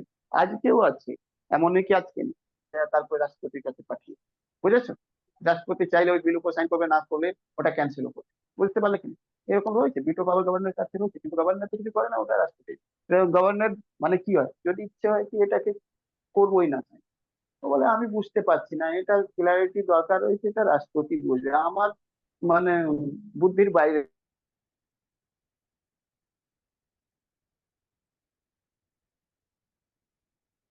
রয়েছে, আমি কোনো ডিসিশন নিতে পারবো না। আর তারপরে এখানে বুঝতে পারছো কত বড় এরা ইয়ে করে, খেলা করে। বলে আমি বুঝতে পারছি না, আমার বাইরে রয়েছে, মাথার বাইরে রয়েছে, আসলে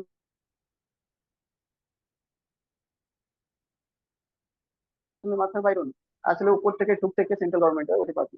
এবার এই প্রসেসটা এত লং টাইম যাবে, লং টাইম যাবে, তারপরে রাষ্ট্রপতি বলবে এটা হবে। বুঝলে কি? ক্লিয়ার?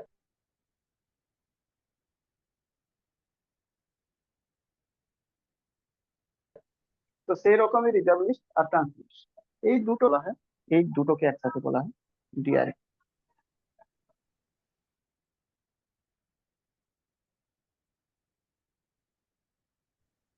ডিআরকি সিস্টেম তোমাকে বলবে, ডিআরকি সিস্টেম কোন system? Diarchy means dual government. মানে কি? Dual government. এটা অনেকবার শুরু হয়েছে, যেমন কি বেঙ্গলেও হয়েছিল একবার এরকম ঘটনা।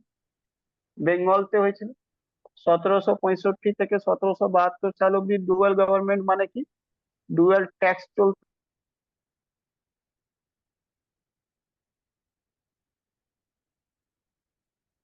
ঠিক আছে, সেকেন্ড নাম্বার কোথায় ছিল? কোম্পানির মধ্যে সিওডি প্লাস বিওসি, এটাও ডুয়াল গভর্নমেন্ট। ঠিক আছে, COD plus BOC, okay. But কোম্পানির তো আমাদের দরকার নেই, এটা এখানে দেখো, এটাই মানে ডাইরেক্ট ব্রিটিশ গভর্নমেন্ট। যদি দেখো ব্রিটিশ গভর্নমেন্ট, তো এটা তুমি পাবে কোথায়?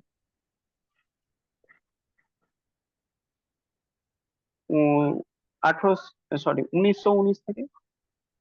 আচ্ছা, এটা খুব আনপপুলার হয়, মাথায় রাখবে, এটা আনসাকসেসফুল হয়, আনসাকসেসফুল,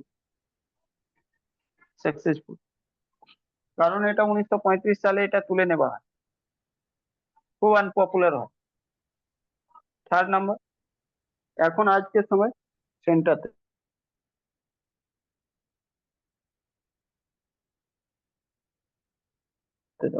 মানে সেন্টারতে রয়েছে কবে? শুধু 1935 থেকে টিল now। ঠিক আছে, মানে অনেক জিনিস সেন্ট্রালে রয়েছে যেটা উইদাউট ডিবেট আর ডিসকাশন ওটা পাস করে দেয়, যেটা পার্লামেন্ট মানে মানে ইন্ডিয়াতে ডোমেনতে রয়েছে কার কাছে? প্রাইম মিনিস্টার রয়েছে। যেমন নিউক্লিয়ার বোম, নিউক্লিয়ার পলিসি নিয়ে পার্লামেন্টে ডিসকাশন, নিউক্লিয়ার উপর কাকে কোথায় অ্যাটাক করবে না করবে তার উপর নিয়ে পার্লামেন্টে ডিসকাশন হয়। ঠিক আছে, ওর কাজটা সেটাকে প্রাইম মিনিস্টার আন্ডারে থাকে। মানে সেটা খুব একটা মেজরিটি দিয়ে পাস করবে এরকম কিছু না। জিএসটি যেটা রয়েছে আজকে, কালেকশন সেন্ট্রাল আর স্টেট উপর, সেন্ট্রাল জিএসটি রয়েছে, স্টেট জিএসটি রয়েছে, এগুলো রয়েছে কি ডিআর বুঝলে কিনা, দু রকম ট্যাক্স হয়ে গেলো, এটাও ডিআরকি হয়ে গেল, বুঝলে। তো এরকম রয়েছে ডিআরকি ডুয়াল গভর্নমেন্ট কনসেপ্ট, আলাদা আলাদা সময় চলছে। ঠিক আছে, ক্লিয়ার?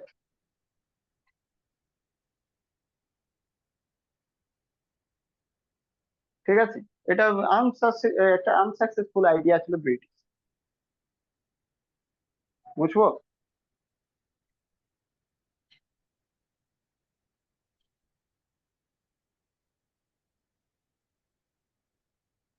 আচ্ছা, শোনো, আমি তোমাদেরকে বলেছিলাম একটা সময়, কোনটা সময় সেটা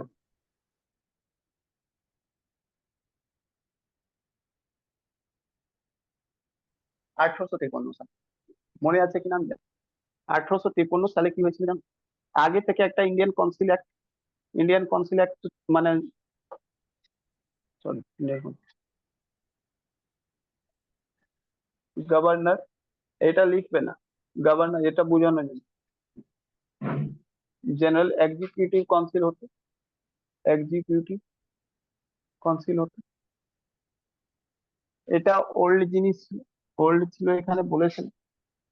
বাট নিউ যেটা হয়েছিল সেটা governor general legislative council.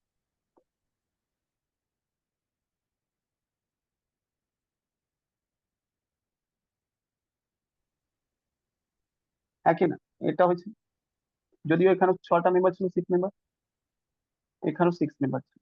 Yes or not, বলো। সবাই এটা বুঝতে পারলে কিনা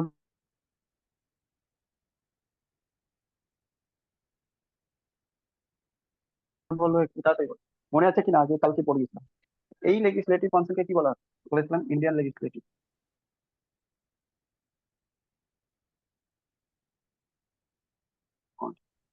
Indian legislative, yes or no, এটাই কি বলেছিলাম? Or central legislative council, just বোঝানোর জন্য, লেজিসলেটিভ কাউন্সিল।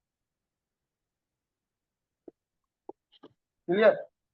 হ্যালো, একটু বোঝো। এটা মুছবো, নিচেরটা, এগুলো মুছে দেবো।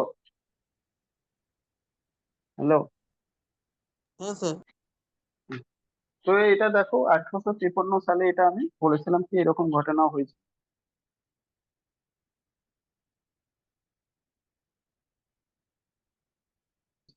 এক্সিকিউটিভ কাউন্সিল তো রেগুলেটিং অ্যাক্ট, লেজিসলেটিভ কাউন্সিল বা একে লেজিসলেটিভ কাউন্সিলরও বলা হতো, কাউন্সিলর, সেন্ট্রাল কাউন্সিলর বলা হতো, কাউন্সিলর অ্যাট সেন্ট্রাল গভর্নমেন্ট।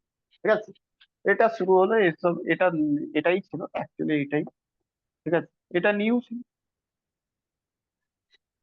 এবার এই দুটোকে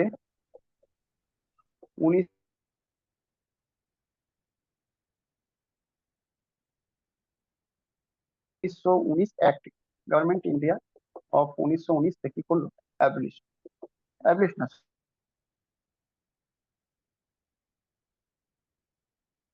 সরি, অ্যাবলিশ, এটাকে হ্যাঁ অ্যাবলিশ করে দিল। ওকে, অ্যাবলিশ বলতে পারো, আর এটাকে বলে দাও replace, replace by two house. মানে এটা রয়েছে, এক্সিকিউটিভ কাউন্সিল রয়েছে, ওটা নিয়ে কোনো ব্যাপার নেই, শুধু এটাকে দুভাগে ভাগ করে, ঠিক আছে, এটাকে দুভাগে ভাগ করে এটাকে বাইক্যামেরাল বানিয়ে,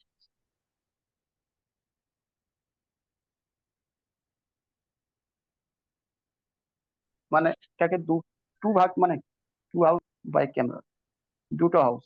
তোমাকে জিজ্ঞেস করে বাইক্যামেরাল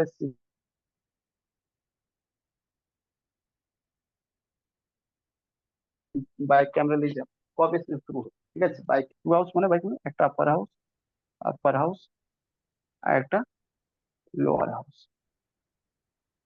ঠিক আছে, দুভাগে ভাগ করে দেওয়া হবে, আপার হাউস আর লোয়ার হাউস। কোনটা? এটাকে তুলে চেঞ্জ করে দিল, অ্যামেন্ড করে দু হাউস বানিয়ে দিল। উপর আপার হাউসকে বলা হলো council of state,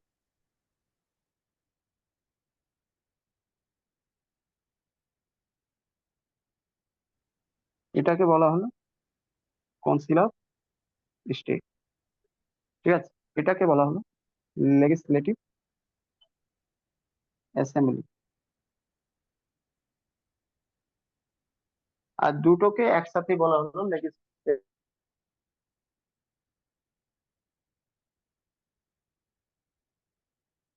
council. Indian legislative council আজকে আপার হাউস মানে রাজ্যসভা, ওই জন্য রাজ্যসভাকে কাউন্সিল অফ স্টেট বলা হয়। আজকে এটা মানে এটাইকে আজকে কি হয় রাজ্যসভা, আর এটাইকে আজকে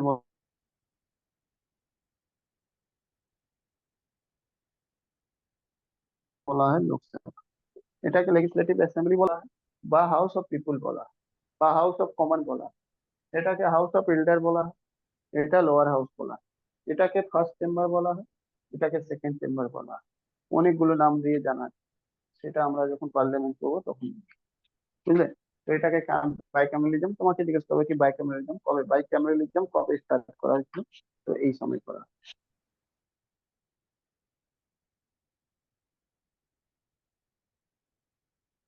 বুঝলে, first time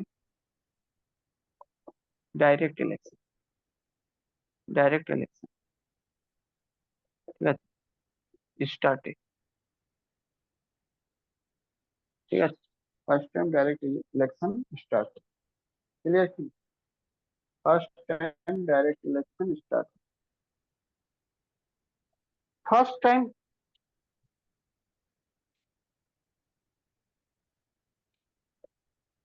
women got voting right। এর আগে ইন্ডিয়াতে ভোটিং রাইট পেত না women, ঠিক আছে, বাট মাথায় রাখতে এগুলো সব লিমিটেড ছিল।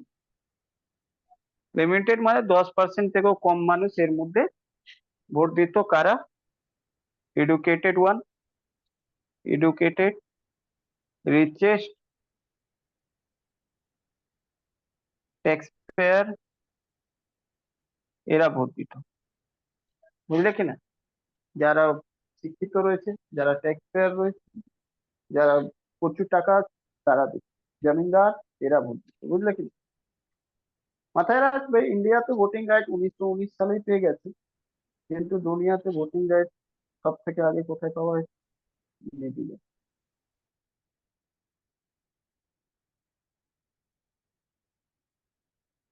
ঠিক আছে। ওয়ার্ল্ডে যদি বলো, ওয়ার্ল্ডে ফার্স্ট টাইম, ফার্স্ট টাইম ওয়ার্ল্ডে যদি ফার্স্ট টাইম ফার্স্ট বলো,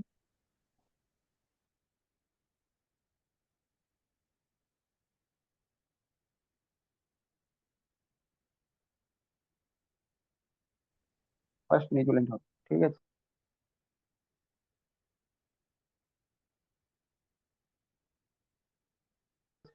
ফার্স্ট টাইম নিউজিল্যান্ড কবে? 19 সেপ্টেম্বর 1893, 19 সেপ্টেম্বর।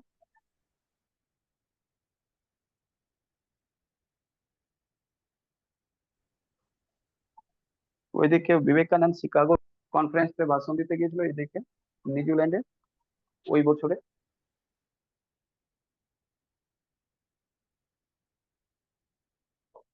উমেন্সদের জন্য ভোটিং রাইট দেওয়া হয়।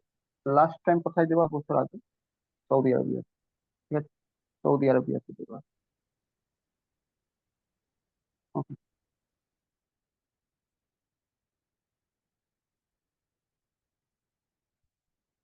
মাথায় রাখবে local liberal funder champion country that is America, USA, সেও নিজের কান্ট্রি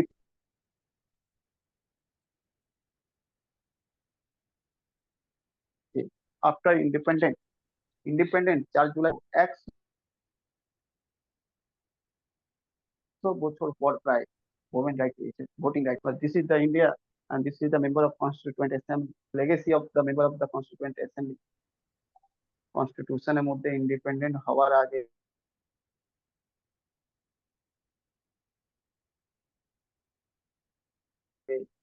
সবার অ্যাডাল্ট ফ্র্যাঞ্চাইজ কে বলেছিল? চ্যাম্পিয়ন অফ ডেমোক্রেসি বলা হয় ইন্ডিয়া, ঠিক আছে। এই কথাটাই তুলেছিল কে? নেহেরু আর আম্বেদকর। অ্যাডাল্ট ফ্র্যাঞ্চাইজ, বুঝলে কিনা। মানে এজ যার একটা মানে সাফিসিয়েন্ট এজ হয়ে যাবে, তারপর থেকে তাকে কি করতে হবে? ভোটিং রাইট পেয়ে দিতে হবে। মানে ইন্ডিয়াতে যেটা অ্যাডাল্ট হবে যখনই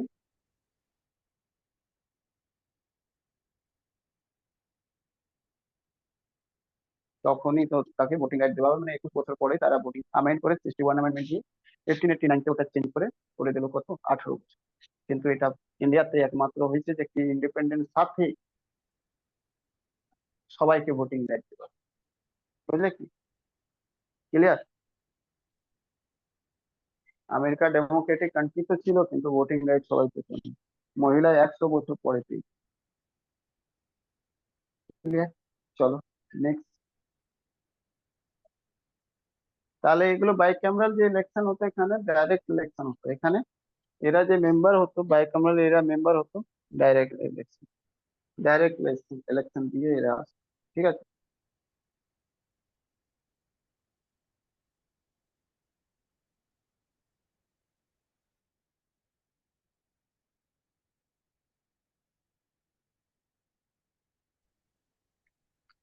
এই এখানে এটা কি শুনে রাখো, ফার্স্ট টাইম ইকুয়ালিটি হলো, ফার্স্ট টাইম ইকুয়ালিটি। মুছবো উপরেটা, মুছবো? হ্যালো, এটা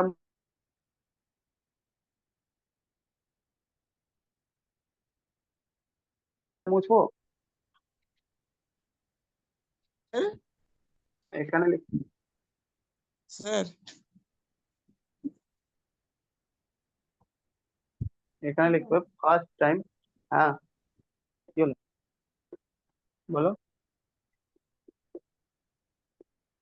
স্যার বলছি 11টা বেজে গেছে।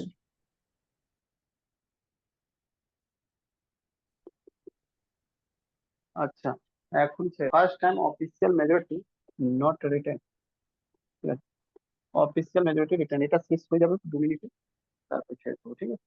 অফিসিয়াল মেজরিটি নট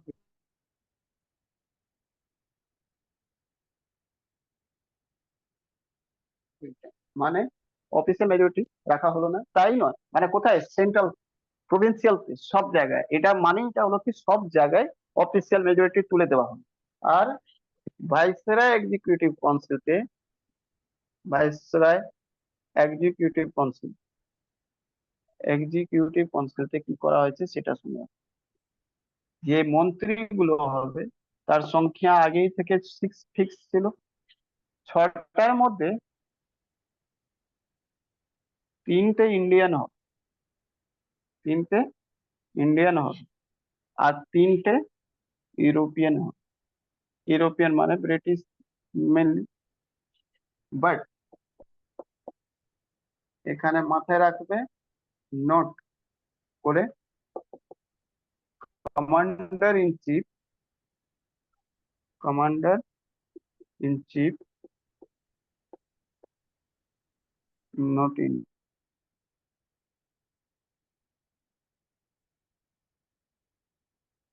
ইন্ডিয়ান, ঠিক আছে? কমান্ডার ইন, ঠিক আছে? Clear?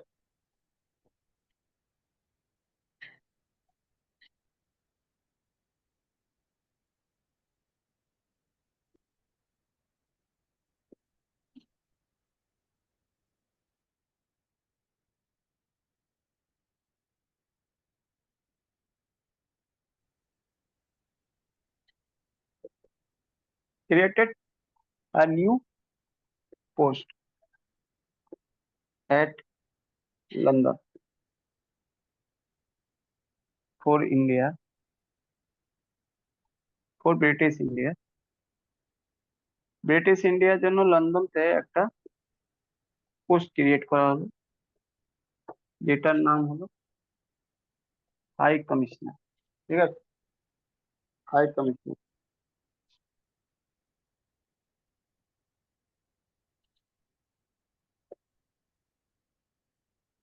High commissioner for India, ঠিক আছে? High commissioner for India. এখানে মাথায় রাখ, হাই কমিশনার লিখলাম, আমি অ্যাম্বাসেডর লিখলাম না, অ্যাম্বাসেডর বা এমবেসি, হাই কমিশন, এই হাই কমিশনার যেখানে বসবে সেটাকে হাই কমিশন বলা হবে, ঠিক আছে? হাই কমিশনের কাজ কি রয়েছে, ইন্ডিয়া যদি কোনো মানুষ যদি লন্ডনে বা রয়েছে, মানে লন্ডন মানে ইংল্যান্ডে রয়েছে, ব্রিটিশে রয়েছে, ওখানে কোনো রকম সমস্যা যদি হবে তো সে গিয়ে কমপ্লেন করবে হাই কমিশনতে, যাতে ওখানে একটা অফিসার বসে থাকবে তার নাম হলো হাই কমিশন, ঠিক আছে? মানে পোস্ট হাই কমিশন। যদি এটাই আমেরিকাতে বসে থাকে আজকের সময় তাহলে ওটাকে এমবেসি বলা হয়, ঠিক আছে? এমবেসি বলা হয়, এমবেসি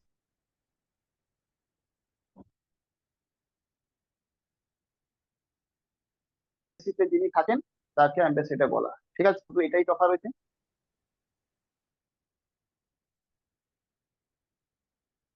কমনওয়েলথ কান্ট্রি যারা মেম্বার রয়েছে সেই ইংল্যান্ডও কমনওয়েলথ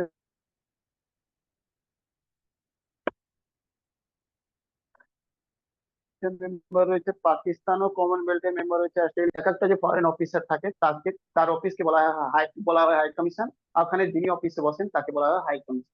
ঠিক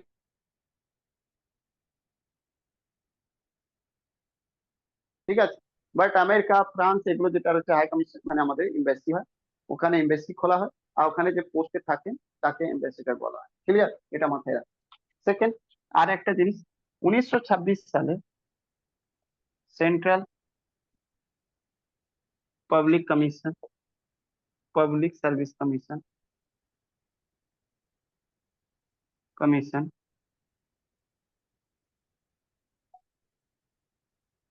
started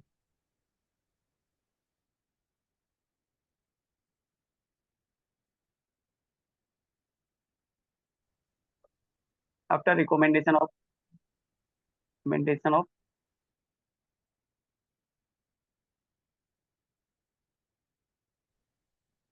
লি কমিশন। লি, ঠিক আছে, লি কমিশন কবে হয়েছিল? 1922 সালে। ঠিক আছে, recommendation of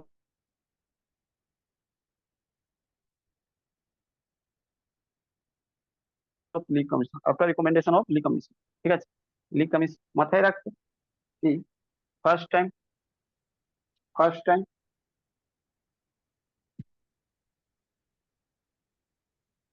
ICS sir exam held in 1920। ঠিক আছে, আর ফার্স্ট চেয়ারম্যান যিনি ছিল স্যার রাস বার্কেস। ঠিক আছে, ওকে। ফার্স্ট, এটা ফার্স্ট চেয়ারম্যান যেটা ছিল, ফার্স্ট চেয়ারম্যান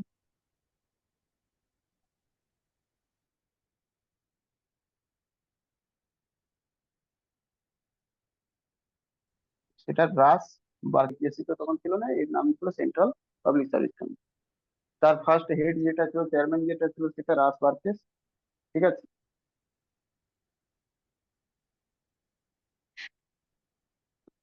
এক লাইন আর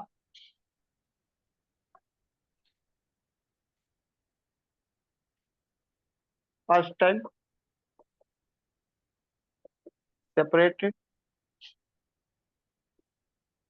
provincial budget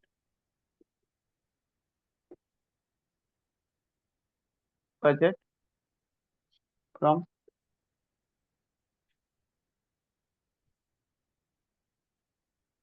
central budget। Central budget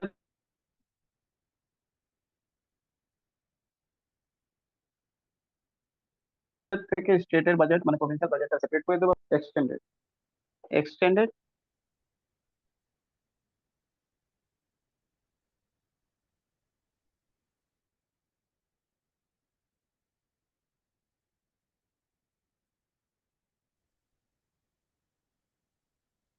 extended communal representative. ঠিক আছে,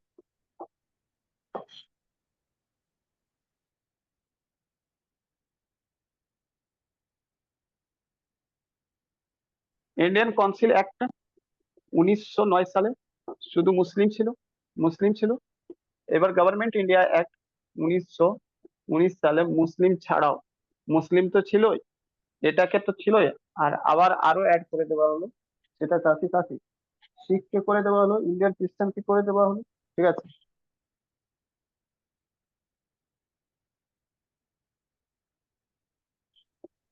শিখকে করে দেওয়া হলো,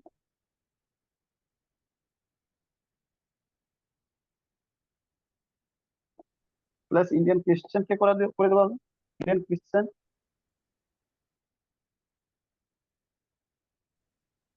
প্লাস ইন্ডিয়ান। এবার এখান থেকে বোঝাচ্ছি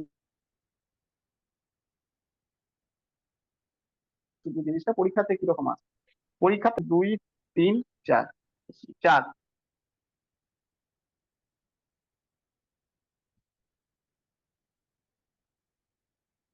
এই চারটে মুসলিম অ্যাড করবে না, মুসলিমকে অ্যাড করা